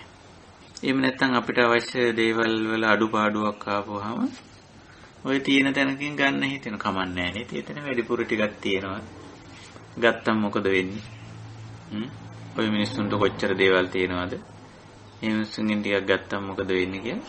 අදින්නා දානය පිළිබඳ අකුසල විතර්කය. ඉතින් මතු පිටින් බලපුවාම ඉතින් ඒක අනිත් අයටත් පේනවා සාධාරණයි වගේ කියලා. කමන්නේ ඔය ඇත්තරේ. ඔය වගේ ත්‍රිවිධ කායික ක්‍රියාවන් වලට වචන භාවිතයේදීත් එහෙම බොරුව කියන්නේ සාධාරණ හේතුවක් ඉදිරිපත් වෙනවා. සාධාරණ හේතුවක් වගේ පේන අදහසක් එනවා. අර සාධාරණ හේතුවක් වගේ පේන අදහස වැරද්ද කරන්න අකුසලයට කාමෙන්. ඒකට තමයි විතර්කය කියලා කියන්නේ. අකුසල විතර්කය කියන්නේ. හැබැයි ඔක කුසල විතර්කයක් තියෙනවා. ඒක හරි වැදගත්. ඒක තමයි අපි පුරුදු කරගන්නේ. කුසල විතර්කයේ ස්වභාවය අර කුසලයට පක්ෂව අදහස තමයි ඉස්මතු කරන්නේ. ඒ කාමයෙන් අකුසලයෙන් දුරස් වීමට අදාළ. මෙන්න මේ සටන අපේ අභ්‍යන්තරයේ ක්‍රියාත්මක වෙනවා. හැබැයි අපි ඕක දන්නේ නැහැ සමහර වෙලාවට. ඊ තරම් ගැඹුරට ওই වගේ අංශවලට සතිය පවත්තලා නැහැ. සිහිය යොමු කළා නැහැ. ඉතින් එහෙම යොමු කළා නැති වුණාම ඔන්න ගැටලුව ඔය අරුබුදේ ඇති වෙනවා. ඉතින් ඔන්නෝම දැන් ඔන්න අපිට තේරෙනවා මෙතන මේ කාරණේ මොකද්ද කියලා. මොකද්ද අපි මෙතන අදහස් කරන්නේ මොන වගේ දෙයක්ද කියලා. ඉතින් දැන් අපිට පුළුවන් ওই භාවනාවට ওই කමටහනට යොමු වෙන්න. මොකද්ද එතනින් අපි කළ යුත්තේ අපේ කාර්ය කෘත්‍ය කමටහන් වලදී අපි කතා කරන්නේ කෘත්‍යනේ කාර්යනේ. දැන් උන් අපිට තේරෙනවා. එක පැත්තකින් අපි ඇතුළතට යොමු වෙලා හොඳින් සෝදිසිමත් වෙන්න ඕන. අපිට තියෙන විතර්ක, අකුසල විතර්ක, කාම විතර්ක මොනවද කියලා. ඒකයි.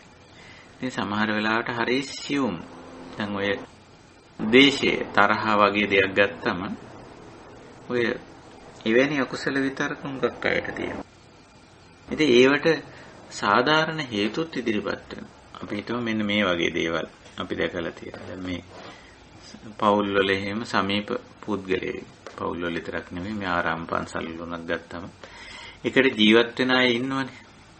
පැවිදියත්තන්ගෙත් එහෙමයි ගිහියත්තන්ගෙත් එහෙම.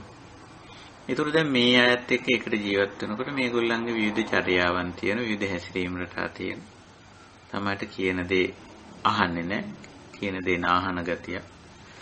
ඒ අයගේ හිතුමතේ වැඩ කරන ස්වභාවයක් ওই වගේ දේවල් තියෙනවා. ඉතින් ওই වගේ දේවල් එක්ක අපි ඔන්න අකුසල විතර්ක හදාගෙන තියෙනවා. අකුසල විතර්ක හදාගෙන තියෙනවා. අපි ඒගොල්ලන්ට බනිනවා. දොස් කියනවා. ඉතින් අපි බනින එකට දොස් කියන එකට දැන් ඒක වචනෙන් මට්ටම නැහැ. නමුත් ඊට අදාළ සකස් කරගෙන තියෙනවා යම් ආකාරයක තර්කානුකූල අදහසක්. මෙයාට මෙහෙම මම මෙයා එක්ක වැඩි මනාපයක් නැහැ, රුචියක් නැහැ. මට එපා වෙලා තියෙන්නේ. ආදී වශයෙන් කියලා ඒ පිළිබඳව කිසියම් ආකාරයක ඇති කරගන්නවා නොරුස්නාකම, අකමැත්ත, තරහ, අමනාපය ඇති කරගෙන ඒ සිටිවිල්ල ඒක දැන් අකුසල සිටිවිල්ලක්නේ. අකුසල ඒකට සාධාරණ හේතුත් අපි හදාගන්න. මෙයා වැඩන්නේ, මෙයාට කොච්චර කිව්වත් වැඩන්නේ, අහන්නේ. ඒක නිසා මං මෙහෙමයි කියලා ඒ පුද්ගලයා එක්ක එක්තරා මනාප සිටිවිල්ලක් හදාගන්න. ඒකයි. ඕක අනිත් පැත්තට වෙන්නත් පුළුවන්.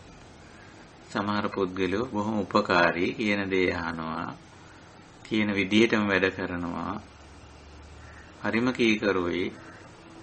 එතකොට මොකද? එතකොටත් එයාට විශේෂ බැඳීමක්, විශේෂ සම්බන්ධතාවයක් හදාගන්නවා අපි ඇතුලේ අභ්‍යන්තරේ. හදාගෙන ඒකට පක්ෂව විතර්කයක් හදාගන්න. කාම විතර්ක. කියන්නේ රාගයට නැත්තම් බැඳීමට පක්ෂව අදහසකුත් ඇති කරගන්න. ඇති කරගෙන දැන් ඕක නඩත්තු කරගෙන යනවා. ওই විතර්ක දෙකම අපිට දකින්න පුළුවන්. අකුසල සිටිවිල්ලට පක්ෂ මේක කියන්නේ කාම. මොකද අපි කැමැත්තට අනුව වැඩ කරනවානේ. කැමැත්තට අනුව වැඩ කරනවා. කැමැති ආකාරයටම කටයුතු කරනවා. ඔය මනාපචාරේ, මනාප වාසිය ආදී වශයෙන් දක්වලා තියෙනවා. ඉතින් එහෙම කතා කරන, එහෙම වැඩ කරනකොට, එහෙම ක්‍රියා කරනකොට ඒ පුද්ගලයා පිළිබඳව අපි විශේෂ මනාපයක් හදාගෙන අපේම අභ්‍යන්තරේ ඒකට තර්කයකුත් හදාගන්න. මම මෙයාට කැමති.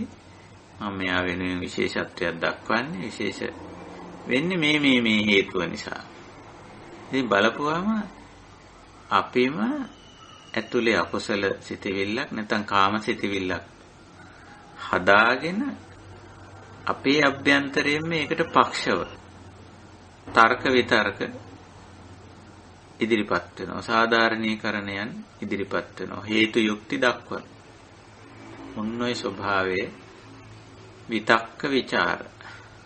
මොනවාද උතන කියන්නේ? අකුසල විතර්ක, අකුසල විචාර, කාම විතර්ක, කාම විචාර. ඉතින් ඕක තමයි දැන් අපි ඔන්න බලන්න ඕන. ඕක තමයි නිරීක්ෂණය කරන්න ඕන. ඕක ගැන තමයි සුපරීක්ෂාකාරී වෙන්න ඕන. ඕක මං අර කිව්වාගේ උදකලා විවේකීව කරන්නත් පුළුවන්. එහෙම අකුසල විතර්ක, කාම විතර්ක අභ්‍යන්තරේ වැඩ කරනවද කියලා. ඔය දෙකම පාවිච්චි කරන්න ඇත්තටම. භාවනාවේදී හුඟක් අය පුරුදු වෙලා තියෙන ඔක්කොම වැඩ කටයුතු නතර කරලා සමහර උදේ පාන්දර නැගිටගෙන ඊයේත් මාත් එක්ක කතා කරමේ යෝගී මහත්මයෙක්. ඉතින් එහෙමයි. උදේම නැගිටලා ඉතින් භාවනාව පටන් ගන්නවා කියලා පරියන්කේ ඉඳගෙන ඔහොම කරන්න පුරුදු වෙලා තියෙනවා. මම කියන්නේ ඒක නරකයි කියලා. හැබැයි මේ පරියන්කේ ඉඳගෙන කරන වැඩේ මොකද්ද කියලා Taman දැනගන්න. උදේම නැගිටලා ශාරීරික කෘත්‍යයන් කරලා කිලම්පසක් ගන්නවා නම් එහෙම දෙයක් අරගෙන පරයන්කේ ඉඳගෙන කරනවා නම් මොකද කරන්නේ? දෙවෙනි ධානයට අදාළව කිව්වොත් කාම විතර්ක අකුසල විතර්ක තියෙනවද කියලා හොඳට නුවණින් මෙනෙහි කරලා බලන තමන්ගේ අභ්‍යන්තරය. එහෙම විමසලා එහෙම දේවල් තියෙනවා නම් යම්කිසි කාමී ක්‍රියාවකට කාමී වස්තුවකට අදාළව පක්ෂව අදහස් තමන්ගේ අභ්‍යන්තරයේම ගොඩනගෙනවා. එනත අකුසල අදහසකට අකුසල චේතනාවකට පක්ෂව තමන් එහෙම අකුසල සිතවිල්ලක් තියාගෙන ඉඳීම පිළිබඳ ඒකට පක්ෂව යම් ආකාරයක තර්ක විතර්ක ගොඩනගෙනවා. අන්න ඒක හොඳට නිරීක්ෂණය කරලා ඒකේ ආදීනව මෙනෙහි කරලා බලන්න. ඊළඟට අපි හැමතිස්සෙම ඔහොම උදකලා විවේකීව ගත කරන්න බෑ. අපිට අපි සාමාන්‍ය ජීවිතේ වැඩ පටන් ගන්න. උදේට ඔය උදේ නැගිටලා විවේක කාලයක් ගත කරුවට එතන ඉඳලා අපිට අනිවාර්යයෙන්ම අපේ ජීවිතේ වැඩ කටයුතු ටික එනවා. අපි හිතමු අපි ආහාර පාන සකස් කරනවා, අපේ වැඩ රාජකාරී වල යෙදෙනවා, පුද්ගල සම්බන්ධතා පවත්වනවා, අනිත් අයත් එක්ක වැඩ කරනවා. ඔහොම තියනවා කියලා. ඉතින් ඔය හැමතැනම ඔය සියලුම දේවල් වලට අදාළ කාම විතර්ක අකුසල විතර්ක අභ්‍යන්තරේ පැන නගින්න පුළුවන්. මේවා මේ තැම්පත් වෙලා තියෙනවා කියලා හිතන්න එපා. එහෙම මේ කලින් හදාගෙන මේ හිතේම තියාගෙන ඉන්නවා කියලාම හිතන්න එපා. එවලට පැන නගින්න පුළුවන්. අපි හිතමු උදාහරණයක් ඇටිය අපි ඔන්න උදේම පුද්ගලයෙක් එක්ක වැඩට යොමු වෙනවා. අපේ රාජකාරී කියලා කොටසක් තියෙනවා. අපි හැමෝගෙම. ඉතින් ඔය තවත් පුද්ගලයෙක් එක්ක ඔන්න ওই වැඩේට යොමු වෙනවා. ඉතින් යොමු නම් ඔන්න අනිත් එක්කෙනාගේ ප්‍රතිචාරය, එයාගේ ක්‍රියාකාරීත්වය, එයා මේ වැඩේට දක්වන සහාය, ඕවයි මොකක් හරි ඔන්න වෙනසක් ඇති වුණොත් අකුසල විතර්කයක් ඇති වෙන්න ඉඩ තියෙනවා. අකුසල සිතිවිල්ලක් ඉස්සර වෙලා එන අකුසල චේතනාව. ඒ චේතනාවට පක්ෂව හේතු යුක්ති ඉදිරිපත් කිරීමක් තමයි අකුසල විතර්කයේ ලක්ෂණ. අකුසල විතර්කයේ නිසා තමයි අකුසල චේතනාව දිගට පවතින. දිගට පවතින. සමහරුන්ගේ තරහ දිගටම තියෙන. ඇයි කියලා ඇහුවොත් මේ තරහින් ඉන්නේ දැන්. අයත් එක තරහ වචන පාවිච්චි කරන්නේ නැහැ. තරහ ක්‍රියා කරන්නේත් නැහැ. හැබැයි තරහ චේතනාව තියෙන. චේතනාව ප්‍රශ්න කරොත් අපිට ඔන්න එයාගේ අකුසල විතර්ක ටික එළියට එනවා. මේ නිසා මේ හේතුව නිසා මේක නිසායි මම මේ යත් එක්ක වැඩි මනාපයක් නැත්තේ. ඊළඟට මනාප පැත්තේ ඔය කාම පැත්තේදීත් ඒත් එහෙම. කාමී සිතිවිල්ලක් තියෙනකොට ඉතින් අපි ඒක ගැන ඇහුවොත් ඒක ගැන අපි සාකච්ඡාවට භාජනය කරොත් ඔන්න ඒ කාමයේ සිතුවිල්ලට පක්ෂ කාම විතර්ක ටික එළියට බහින. සෑහෙන හේතු යුක්ති ප්‍රමාණයක් ඉදිරිපත් වෙනවා. ඒකේ සාධාරණීකරණය කරන්න ගොඩාක් හේතු ඉදිරිපත් වෙනවා. ඔන්න ඔය විදිහට අපේම අභ්‍යන්තරයේ සිද්ධ වෙන සංසිද්ධියක් මේ කතා කරන්නේ. බාහිර ලෝකයේ දෙයක් නෙමෙයි මේ ආර්ථික සමාජ දේශපාලන පාරිසරික ප්‍රශ්න නෙමෙයි මේ කතා කරන්නේ. අපේ අභ්‍යන්තර කාරණයක්. මේ මට්ටමට එනකොට අපි සතිපට්ඨානයේ මේ අන්තිම හරියට එනකොට මේ මාර්ගාංග අපි මේ කතා කරන්නේ සම්මා සමාධි. ඊට ඔය දෙවෙනි මට්ටම අපි ඕක අභ්‍යාස කරලා බලමු. මම හිතන්නේ කමඨහන් පැහැදිලි කිරීම මම ඔතනින් අතර කරනවා. අද අපි අවධානයට යොමු කරේ දෙවෙනි මාර්ගාංග දෙවෙනි ධානී මට්ටම විතරයි. 8 වෙනි මාර්ගාංගේ දෙවෙනි ධානී මට්ටම විතක්ක ਵਿਚාරාණං උපසමා කියලා. සංසිඳවන්න බලනවා අපි. ආදීනව මෙනෙහි කිරීම. එතකොට අජ්ජත්තං සම්පසාදනං චේතසෝ ඒකෝදි භාවං ඇති වෙනවා. අජ්ජත්තං කියන්නේ ඇතුළත කියන එක. සම්පසාදන බොහොම ප්‍රසන්න භාවයක් ඇති වෙනවා. ඒ වගේම චේතසෝ සිතවිලි පැත්තෙන් ගත්තම සංසිඳී යෑම. ඒකෝදි භාවං සිතවිලි අර කුසල් සිතවිලි සමග එකඟතාවයකට පැමිණීම. ඒකෝදි භාව කියන වචනේ හුඟක් අය පරිවර්තනය කරන්නේ එකඟ වෙනවා කියන පරිවර්තනය එහෙම තියෙනවා. එකඟ බව කිව්වම එක දෙයකට යොමු වුණු බව නෙමෙයි එකඟ බව කියලා කියන්නේ. ඒකෝදි භාව කියලා කියන්නේ. අපිට පුළුවන් වෙනවා කුසල සිතිවිල්ලත් එක්ක එකඟ වෙන්න. නෙක්කම්ම සිතිවිල්ලත් එක්ක කුසල චේතනාවත් එක්ක එකඟ වෙන්න පුළුවන්කම ඇති වෙනවා. ඒ කොහොමද අර අකුසල චේතනාවේ පක්ෂව තිබුණු අකුසල විතර්ක ටික කාම චේතනාවට පක්ෂව තිබුණු කාම විතර්ක ටික සංසිඳී යෑමේ විතක්ක ਵਿਚාරාණ උපසමා කිව්වේ. ඒකෝදි භාවයක් අපිට එකඟතාවයකට එන්න පුළුවන් වෙනවා කවුරු එක්කද? අපේම අභ්‍යන්තරයේ ඇති වෙලා තියෙන නෙක්ඛම්ම චේතනාවයි කුසල චේතනාවයි. ඒ විදිහට. ඉතින් ඔන්න ඔහොම දෙයක්. අපි මේ කතා කරන දේ. ඔතෙන්ට එන්න පුළුවන් වෙනවා. ඔතෙන්ට ආපුවාම තමයි ඔන්න සමාධිය පිහිටන්නේ. අපි ඒකට කියන්නේ විපස්සනා සමාධි කියලා. ඇයි ඕක විපස්සනා සමාධි කියලා හැඳින්වුවේ? සම්මා සමාධි කියලා හැඳින්වුවේ? මේ ඇත්තම தત્ත්වයේ ඇත්ත ප්‍රශ්නේ මේක දැකලා හාත්පසින් අවබෝධ කරගෙන තමන්ම ඒක පාලනය කරගත් එකක්. දැන් මේක නිකන් තලාව බාගෙන යට කරගෙන ඉන්න තත්වයක් නෙමෙයි මේ මනසේ. එහෙම ඉන්නකොට තියෙන්නේ සමාධියක් නෙමෙයි. එහෙම තියෙනකොට තියෙන්නේ විවේකයක්. පළවෙනි ධානයේදී කිව්වේ ඒකයි. යම් කිසි අදහසක් දැන් යට කරගෙන, තද කරගෙන, හිර කරගෙන ඉන්නවා අපි. ඔය කාම චේතනා, අකුසල චේතනා. ඒත් ක්‍රියාත්මක කරන්නේ නැතුව. එතකොට තියෙන්නේ සමාධියක් නැහැ එතකොට. ඇතුලේ අර්බුදේ තියෙන. අභ්‍යන්තර අර්බුදේ තියෙන. දැන් මෙතෙන්ට ආපුවා මේ මට්ටමට ආපුවාම මේ අභ්‍යන්තර අර්බුදේ සංසිඳිලා තියෙනවා. හිතක්ක ਵਿਚාරාණං උපසමා. දැන් ඇතුලේ තර්ක කරන්න කෙනෙක් නැහැ. අපේ අභ්‍යන්තරයේ කාමයට පක්ෂව කාම සිතිවිල්ලට කාමී ක්‍රියාවට අකුසල සිතිවිල්ලට අකුසල ක්‍රියාවට පක්ෂව තර්ක විතර්ක ඉදිරිපත් කරන්න කෙනෙක් නැහැ. ඒ විතක්ක සංසිඳිලා තියෙනවා. විතක්ක ਵਿਚාරාණං උපසමා කිව්වේ. ඕක ලේසි පාසු වැඩක් නෙමෙයි. ඕක තමයි මාර පරාජය කියන්නේ.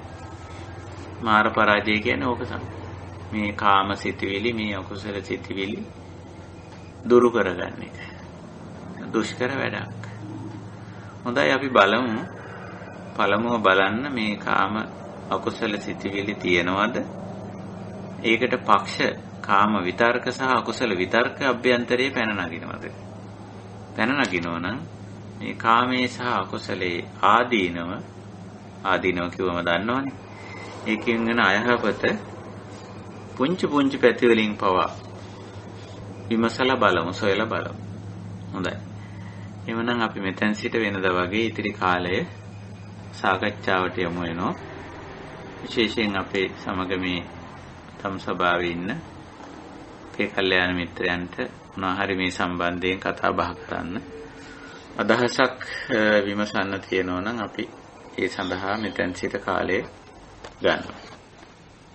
මේ සමාධියට අදාළව මේ කමඨහන් වලට අදාළව අපිට මොන හරි කතා බහ කරන්න තියෙනවා නම් අපි සාකච්ඡා කරමු. අත්දැකීම් බෙදා හදා ගන්න තියෙනවා නම් ඒවත් වැදගත් වෙයි.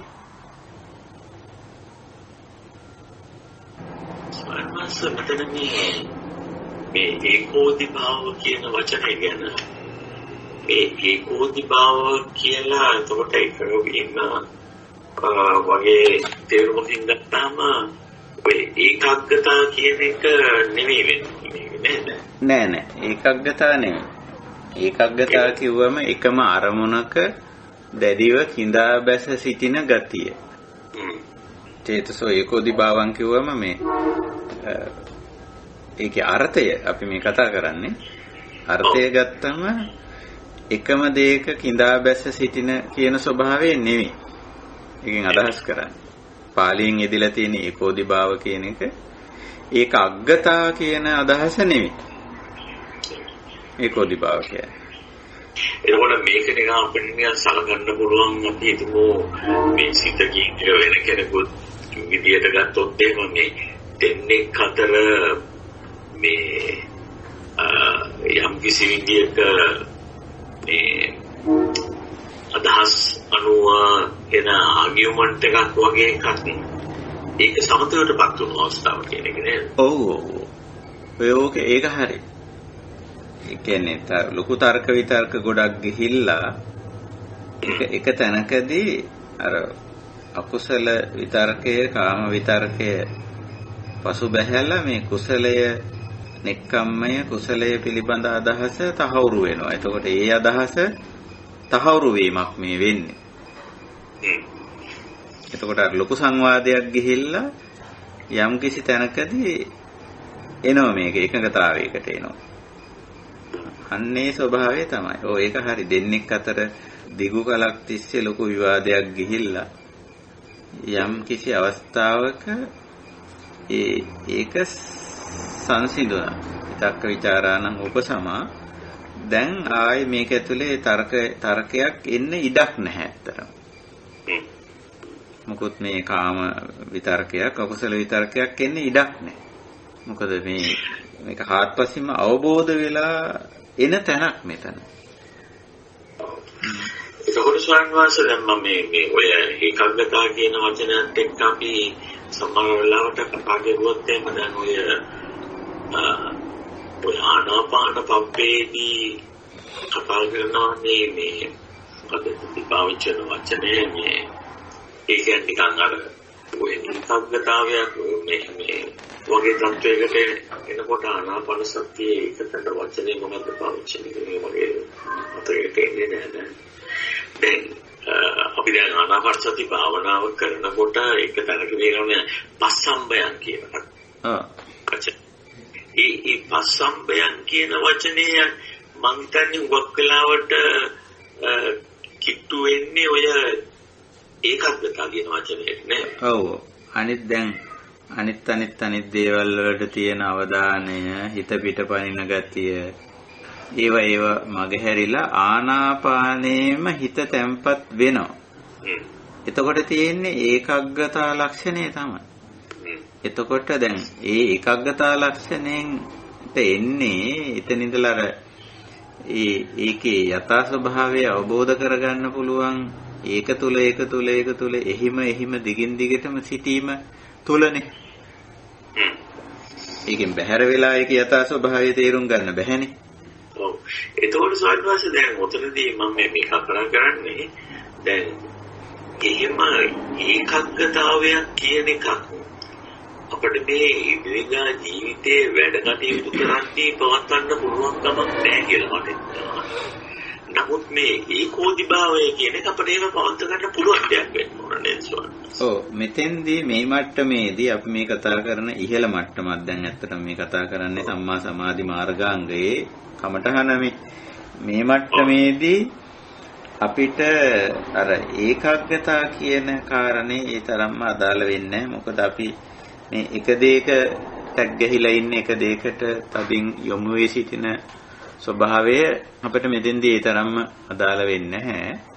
අපිට ඕන වෙන්නේ අපි මේ යෙදී සිටින ක්‍රියාකාරීව සිටින සාමාන්‍ය ජීවිතය තුළ අපේම අභ්‍යන්තරයේ ඉස්මතු වෙලා එන මේ දෙපැත්තක් මේ පැත්තෙන් එක්කම සහ කුසල අනිත් පැත්තෙන් කාම සහ අකුසල ඒ දෙකේ යම්කිසි නෙගෝෂিয়েට් වෙන්න නැත්තම් මේක සාකච්ඡා කරලා එකඟතාවයකට එන්න එකඟතාවයේ කියන්නේ අර නික්කම්මේට කුසලයට එකඟ කරගන්න එක කාමයේ සහ අකුසලයේ ඒ සිටිවිලි එතකොට එතෙන්ට ආවම තමයි අපේ අභ්‍යන්තරයේ අර විශාල මේ සංහිඳියාව ඇති වෙලා අපිටම මේක මේ හොඳට ප්‍රත්‍යක්ෂ වෙන තේරෙන මට්ටමකට අවබෝධ වෙන මට්ටමකට ඇවිල්ලා ඔව් මේක මෙහිමයි මේක තේරුමක් නැති ක්‍රියාකාරකමක් තේරුමක් නැති වැඩක් කියන තැනට ඇවිල්ලා ඒ අවබෝධයට ඇවිල්ලා එක්තරා එකඟතාවයකට කුසලයේ සහ නික්කම්මයේ පිළිබඳ එකඟතාවයකට පැමිණීමක් මේ අන්තිම වශයෙන් මෙතන තියෙනවා. ඒකෝට අපි කිව්වොත් එහෙම මේ අනාගාමී වගේ තත්වයකටපත් වෙච්ච කෙනෙකුට මේ ඒකෝදිභාවය කාමච්ඡන්ද ව්‍යාපාද සම්බන්ධයෙන් දිගින් දිගටම පවතිනවා කියලා කිව්වොත් හරිද ස්වාමීන් වහන්සේ? ඔව් අපි කියන්නේ මේක තහවුරු වෙනවා කියන මම පාවිච්චි කරන වචනේ තහවුරු වෙනවා කියන එක. දිගින් දිගටම පවතිනවා කියනවට වඩා ඔව් ඒ වචනේ පාවිච්චි කරන්නත් පුළුවන් බැරි නෑ. නමුත් අර අදහස තහවුරු වුණානේ. අර අපි කාමයට සහ අකුසලයට බරව පක්ෂව තර්ක විතර්ක කර හිටපු අපේ අභ්‍යන්තර මේ අපි ඔකට ඉංග්‍රීසියෙන් කියන්නේ රීසනින් කියලානේ. ඒ ලක්ෂණය එක තැනකදී තේරෙනවා මේ අපි බොරුවක් මේ කාමයට අකුසලයට පක්ෂව මේ ගෙනියන තර්ක විතර්ක ටික සම්පූර්ණ මේ නිකම් මේ හිස් දෙයක් මේක ආපහු දුකටපත් කරන්න හේතුවක් මිසක කවදාවත් මේක දුකින් මුදවන්න හේතුවක් නෙවෙයි කියලා. ඒක එක තැනකදී තේරෙනවා. එක තැනකදී අවබෝධ වෙනවා හරියටම. එතකොට මේ අදහස තහවුරුයිනේ. ඒ නික්කම්ම කුසල චේතනාව තහවුරු වෙනවා. ආයි දැන් මේකට පක්ෂ ඒ කියන්නේ ආපහු මේකට විරුද්ධව මේ අභ්‍යන්තරයෙන් විතර්ක පැන නගින්නේ නැහැ. නෑ. ඔව්. අර අදහස තහවුරු වෙලා තියෙන්නේ දැන්. තහවුරු. ඒකෝට ස්වාමීන් වහන්සේ දැන් ඔය අනාගාමී තත්වයෙන් පහළදී අපිට මේ தত্ত্বය යම් කිසි මානසිකාරයක් කරහා ගොඩනගා ගන්න පුළුවන්. නමුත් ඒක භාවරුව දිගින් දිගට පවත්වා ගන්න අපිට පුළුවන්කමක් නැහැ කියලා කිව්වොත් හරියද? ඔව්. තහවුරු නොවු තත්වයක් අපි හඳුන්වන්න පුළුවන් ඔය විශේෂයෙන් සකදාගාමි කියන එකේ අදහස ආයෙ එනවා කියන කෙනේ. සකිත් ආගාමිනේ. සකිත් ආගාමි. ඔව්. සකිත් කියන්නේ යලිත් ආපහු එනවා කියන කෙනේ සකදාගාමි කියන්නේ. එතකොට ආයෙ එනවා කියන්නේ මොකද්ද? අර කාම විතර්කය ආයෙ එන්නේ. අර අකුසල විතර්කය ආයෙ එන්නේ. දැන් මෙතෙන්ට ගියාම අනාගාමි කියන්නේ ආයෙ එන්නේ නැහැ කියන ආගාමිනේ. වචනාර්ථයත් ඒක හරියටම තියෙනවා ඒ වචනවල. නමුත් ඔය විග්‍රහ කිරීමේදී තමයි වරද්දලා තියෙන්නේ. එතකොට මේ මට්ටම අනාගාමී කියන්නේ ආපහු හිතේ අභ්‍යන්තරයේ කාමයට සහ අකුසලයට පක්ෂව හේතු යුක්ති දැක්වීම අභ්‍යන්තරික වශයෙන් එන්නේ. ඒ தත්ත්වය තමයි අනාගාමී කියන්නේ. ඒකකොට ස්වාමීන් හරි පැහැදිලි. ඒකට එහෙම ගත්තාම මේ අගතේරෝ ස්වාමීන් මොකද්ද මේ කියන්නේ? අනිත් එක මේ තව මේ සමාදාන වෙන ප්‍රශ්නයක් මේක. මේ දැන් ඔය බුද්ධ කාලයට කලින් තිබුණා ප්‍රථම ධ්‍යාන, ဒုတိ ය ධ්‍යාන, තෘතිය ධ්‍යාන ඒ වගේ.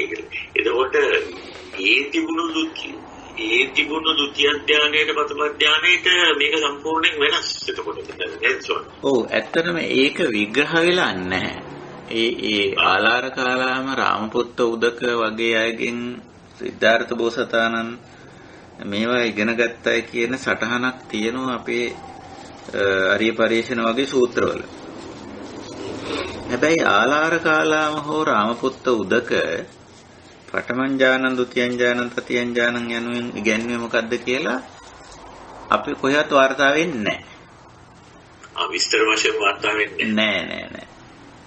එතකොට මේ බුදුරජාණන් වහන්සේ පඨම ඥානං, ဒုတိ ය ඥානං, තතිය ඥානං, චතුර්ථ ඥානං වශයෙන් දේශනා කරන එක පැහැදිලිව මහා සතිපට්ඨාන දේශනා, සත්‍ය විභංග දේශනා, සත්‍ය සංයුක්ත වගේ තැන්වල පැහැදිලිව අපිට පේන්න තියෙනවා. එතකොට උන්වහන්සේ පඨම ඥානං කියන එකෙන් අදහස් කරේ මොකක්ද? ဒုတိ ය ඥානං කියන එකෙන් අදහස් කරේ මොකද්ද? තතිය ඥානං කියන එකෙන් අදහස් කරේ මොකද්ද කියන එක මේ විග්‍රහවල තියෙනවා. ඔව්. ඒකෝර දැන් ඇත්තටම අපිට අදාළ වෙන්නේ මෙච්චරයි. අපිට අදාළ වෙන්නේ මෙච්චරයි. අරව කොහෙත්ම අදාළ නැහැ. අපි දන්නෙත් නැහැ. අපි ඒගොල්ලෝගේ මොනවද කිව්වේ කියලා වාර්තා වෙලත් නැහැ. නිකන් වාර්තාවක් තියෙනවා ආලාර කාලාම සහ රාමපුත්ත උදක ළඟ මෙහෙම දෙයක් ශ්‍රමණ සම්පදාය සමන ගුරුවරු හැටියට වාර්තා වෙන්නේ. ඒගොල්ලන්ගේ මෙහෙම යම්කිසි මේ ආධ්‍යාත්මික ප්‍රැක්ටිස් එකක් කළා කියන එකට වාර්තාවක් තියෙනවා. නමුත් ඒක නෙමෙයි මේක පැහැදිලිව අපි පුහුණු කරනකොට අපිට තේරෙනවා මේකේ න්‍යායික වාක්‍ය නම් හරි කෙටි. න්‍යායික වාක්‍ය හරි කෙටිනේ තියෙන්නේ. දැන් ဒုတိ ය ධානයේ න්‍යායික වාක්‍ය හරි කෙටිනේ. විතක්ක ਵਿਚාරාණ උපසම අජ්ජත්තං සම්පසාදනං චේතසෝ ඒකෝදි භාවං අවිතක්කං අවිචාරං සමාධිජං පීතිසුඛං. ඔච්චරයිනේ තියෙන්නේ. හැබැයි ඔක අපි පුහුණු වෙනකොට පුරුදු වෙනකොට අපිට තේරෙනවා මොකද්ද මේ අභ්‍යන්තරයේ මොකද්ද වෙන වෙනස. ඒක අපි හොයාගන්නේ භාවිතයෙන් භාවනාවෙන් අල්ලගත්ත දෙයක්. ඒක අපි ඔය වචන ටික හරහා ගිහිල්ලා ඒක ගන්න ඒක සම්පූර්ණයෙන්ම ගන්න අමාරුයි. නමුත් අපිට වචන ටික අතිශයින් වැදගත් වෙනවා. ඒක තමයි මාලිමාව වගේ. ඒක නිකන් හරියට දිශාව පෙන්වන්නේ වචන ටිකෙන් තමයි. ඔය වාක්‍ය ටික ඔය වාක්‍යෙන් තමයි. හැබැයි ඒ දිශාවට යන්න ඕන අපි. ඒ දිශාවට ගියාම තමයි මේ ဒုတိ ය ඥානං දෙවෙනි ධානී මට්ටම කියන්නේ අනාගාමී කියලා අපිට කියන්න පුළුවන්. ආපහු අපේ අභ්‍යන්තරයේ ඕකට පක්ෂව තර්කයක් එන්නේ නැහැ. හේතු දැක්වීමක් එන්නේ නැහැ. අනාගාමී නොයන ආපහු එන්නේ නැහැ මේකක් කියන එක. ආගාමී. හැබැයි අර මට්ටමේදී මහත්ය කිව්වාගේ සකිත් ආගාමී. ආපහු එන ස්වභාවයක් තියෙනවා. ඒකයි. මොදවන සරමාසේ සාමන්ත හොඳට පැහැදිලි වුණා ඒක. තෙරුවන් සරණයි. පොඩි ප්‍රශ්න මම හිතන්නේ ඒකට ඇත්තටම පිළිතුර අර ධර්මස මහත්තයා ආපු අන්තිම කොටසට කියවන මම ඒවත් ඒක අහන්න. වයිතු දැන් අපි අහලා තියෙනවා ස්වාමීන් වහන්සේ දැන් මේ සමත ක්‍රමයටත් මේ ඥාන මට්ටම් වලට හිත දියුණු කරගන්න පුළුවන් කියලා. ඒකෝර දැන් මෙතන පැහැදිලිවම බුදුරජාණන් වහන්සේ විස්තර කරන්නේ විශේෂයෙන් දෙවෙනි ධානයේ ඊට ඉහළ මට්ටම් වලදී ඒක මේ විදර්ශනා සමාධියක් කියලා. ඒකෝර සමතේකට සමත භාවනාව පුරුදු කරන කෙනෙක් මේ ධාන මට්ටම් වලට ගියාම එතකොට යාගේ මානසිකත්වයේ වෙනසක් තියෙනවා වගේ මට තේරෙනවා. ඒක ගැන පොඩි තව පැහැදිලි කිරීමක් කරමු. ඔය සමත කමඨහනක් කරහා ඇති වෙන මානසිකත්වයේදී වෙන්නේ ඔය කාම විතරකයයි අකුසල විතරකයයි තලලා ඔබලා තියෙන්නේ. යටපත් කරගෙන තියෙන්නේ. වෙනත් දෙයකට හිත යොමලා වෙනත් කාරණයකට හිත යොමලා ඒ වගේ දෙයක් හරහා ඔය අදහස අර ඒකෝදි භාවයට එන්නේ නැහැ. ඒකෝදි භාවයට එන්නේ නැහැ. ඒක තලාගෙන ඔබාගෙන යට කරගෙන ඉන්නේ. දැන් අපිට ওই අත්දැකීම තියෙනවනේ දැන්. අපේ ජීවිතේ දැන් අපි මේ කතා කරන්නේ මේ පොතෙන් නෙමෙයිනේ. දැන් අපි කතා කරන්නේ න්‍යායික මේ ප්‍රායෝගික පැත්තෙන්නේ. එතකොට අපිත් ඔය අදහස් තලාව ඔබාගෙන හිටියනේ. යටපත් කරගෙන. එතකොට අපි දන්නවා දැන් මෙතන ඇතුළත මේක සංසිඳිලා නැහැ. හැබැයි මේ తాවකාලිකව යටපත් කරගෙන ඉන්නවා. ඒ යටපත් කරගෙන ඉඳීම තුල තියෙන අර සමත ලක්ෂණය තියෙන්නේ. නමුත් මේ ඒකේ සාර්ථක නැහැ. මොකද ආයි පරිඋත්ථාන ආයි සකිත ආගාමි ආයි එන්න පුළුවන්. ආයි අභ්‍යන්තරයෙන්ම තර්කේ හැදෙන්න පුළුවන්.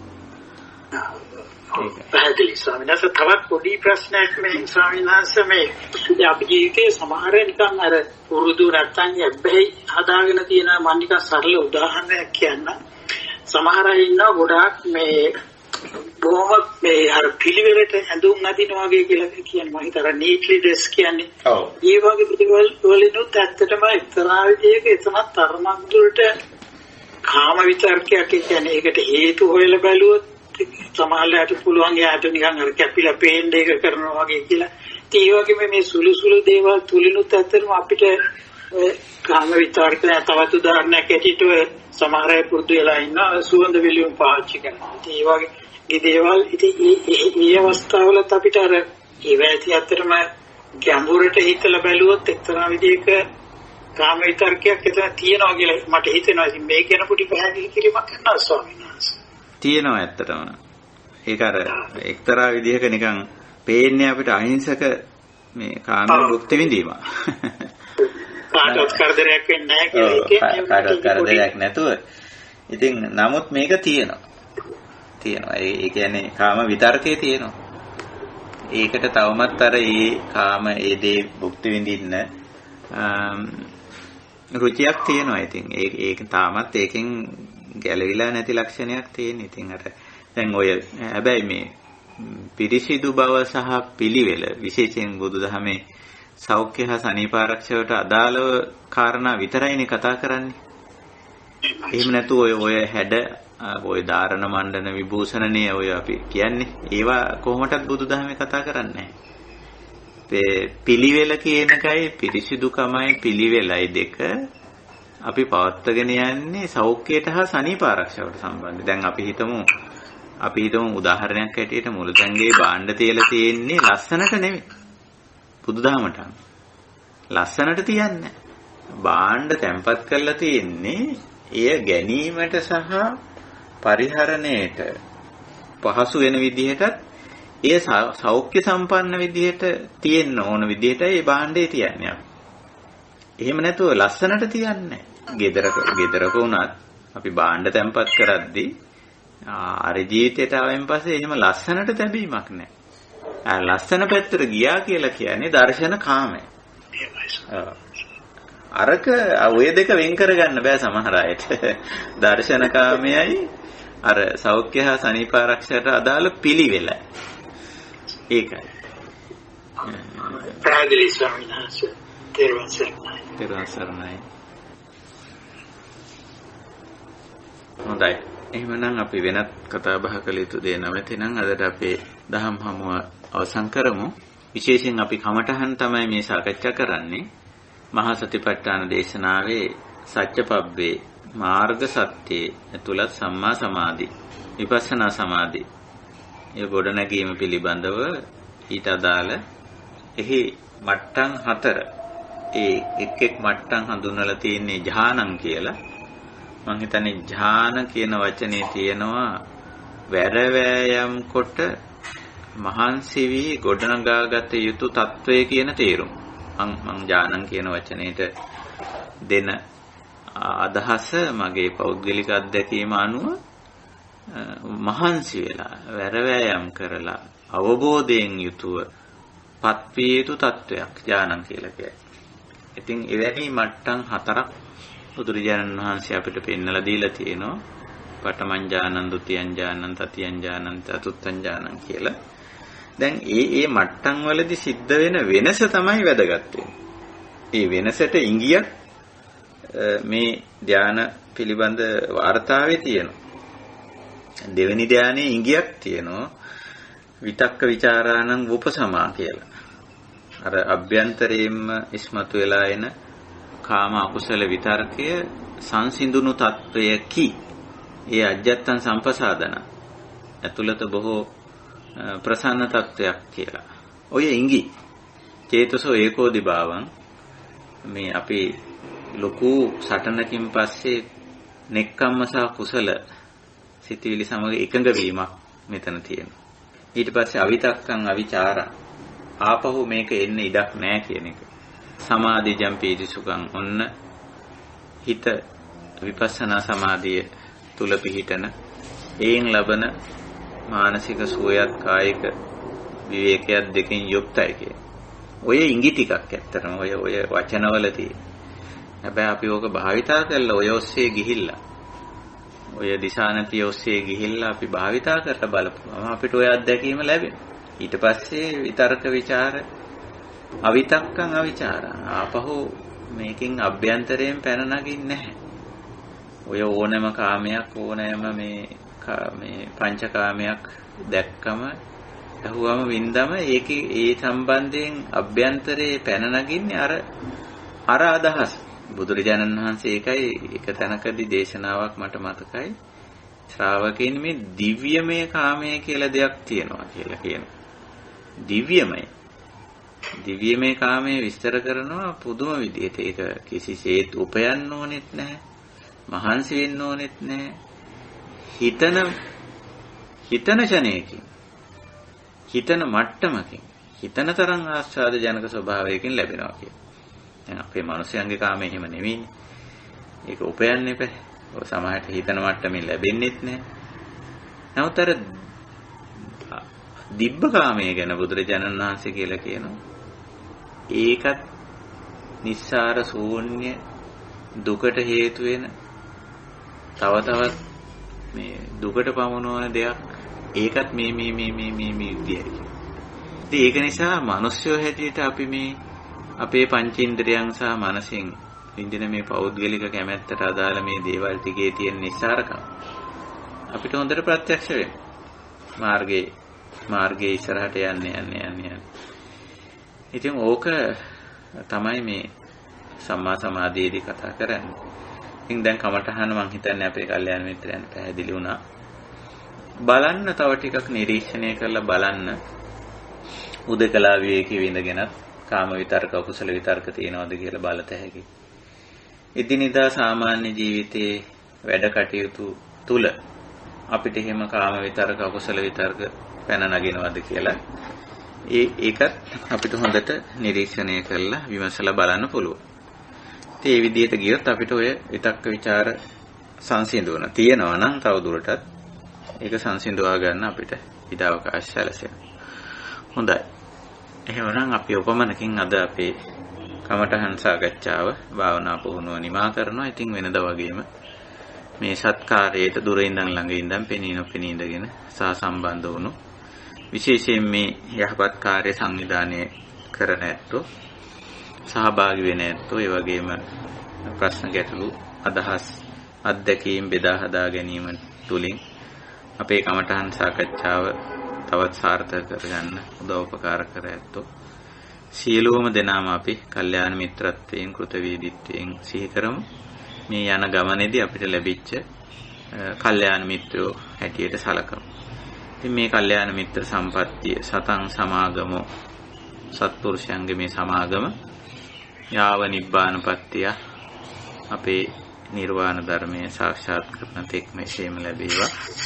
ඒ වගේම අපි මේ කරන යහපත් කටයුත්ත යහපත් ක්‍රියාව අනුමෝදන් විය හැකි තාක් සියලු දෙනා මව්දෙමව්පිය ගුරුවර ඥාති හිත මිත්‍ර දෙවියන් මළගේ ඥාතීන් ඇතුළු කොට ඇති කීනෝකේ සඳහන් කළ නොකළ සියලු සත්වයෝ මේ සත් ක්‍රියාව සත්කාරය අනුමෝදන් වේවා සතුටු වේවා. ඒ ඇත්තොත් මේ ධර්මයේ මෙසේ අවබෝධ කරගෙන මේ ධර්ම මාර්ගයට මෙසේම පැමිණේවා නිවන් මඟට යමු වේවා.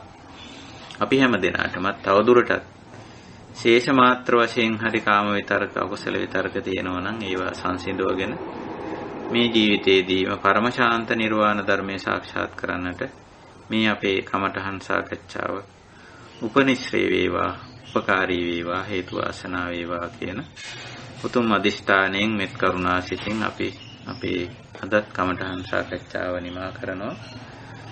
අපි ගාථා සජ්ජායනෙන් අනුමෝදනා සහ ආශිර්වාද කරලා එත්තාවතාච අම්හෙහි සම්බතං පුඤ්ඤ සම්පදං සබ්බේ දේවා අනුමෝදන්තු සබ්බ සම්පත්ති සිද්ධියා ආකාසට්ටා ච බුම්මට්ටා දේවා නාග මහිද්దికා පුඤ්ඤන්තං අනුමෝදිත්වා චිරං රක්ඛන්තු ශාසනං චිරං රක්ඛන්තු දේශනං චිරං රක්ඛන්තු මං පරන්ති ඉදං මේ ඥාතීනං හෝතු සුඛිතා හොන්තු ඥාතයෝ ඉමිනා පුඤ්ඤ කම්මේන මාමේ බාල සමාගමෝ සතං සමාගමෝ හෝතු යාව නිබ්බානපත්තියා ඉදං මේ පුඤ්ඤ කම්මං ආසවක්ඛයා වහං හෝතු සබ්බ දුක්ඛා පමුඤ්චතු. හැම දිනාටම ආශිර්වාද කරනවා බුද්ධ ධම්ම සංඝ ත්‍රිවිධ රත්නේ අප්‍රමාණ ගුණ බලයෙන්ද අප මේ පුරන්නා වූ සීල සමාධි ප්‍රඥා ආදී උතුම් කුසල ශක්තියින්ද පින්වත් ඔබ හැමට සම්බන්ධ සියලු දෙනාට සියලු සත්‍යයන්ට සිතක් සාන්තියක් යහපතක් වේවා කායික මානසික සුවය වේවා. එයින් ලැබෙන අස්වැසිල්ල සුල සීල සමාධි ප්‍රඥා ගුණ පුරාගෙන මේ ජීවිතයේදීම නිර්වාණ ධර්මයේ සාක්ෂාත් කරන්නට හැම දිනාටම ශක්තිය ධෛර්ය වාසනාව උදා වේවා. සබ්බීතියෝ විවජ්ජන්තු සබ්බ රෝගෝ විනස්සතු මාතේ භවත්වන්තරායෝ සුඛී දීඝායුකෝ භව. අභිවාදන සීලිස්ස නිච්ඡං බුද්ධාපචායිනෝ චත්තාරෝ ධම්මා වඩ්ඩಂತಿ ආයුවන්නෝ සුඛං බලං ආයුරාෝග්‍ය සම්පatti සග්ග සම්පatti මේවච අතෝ නිබ්බාන සම්පatti හිමිනාතේ සමිජ්ජතු. තෙරුවන් සරණයි. සුවපත් වේවා. නිදුක් නිරෝගී භාවයන් චිර ජීවනයන් සැලසෙත්වා සියලු දෙනාටම නිවනේ නිවීමම සැලසේවා. තෙරුවන් සරණයි. තෙරුවන් සරණයි. සුවපත් වේවා. නිරෝගී වේවා. සුවපත් වේවා. හැම දෙනාටම තෙරුවන් සරණයි. හැම දෙනාටම සුවපත් වේවා. තෙරුවන් සරණයි.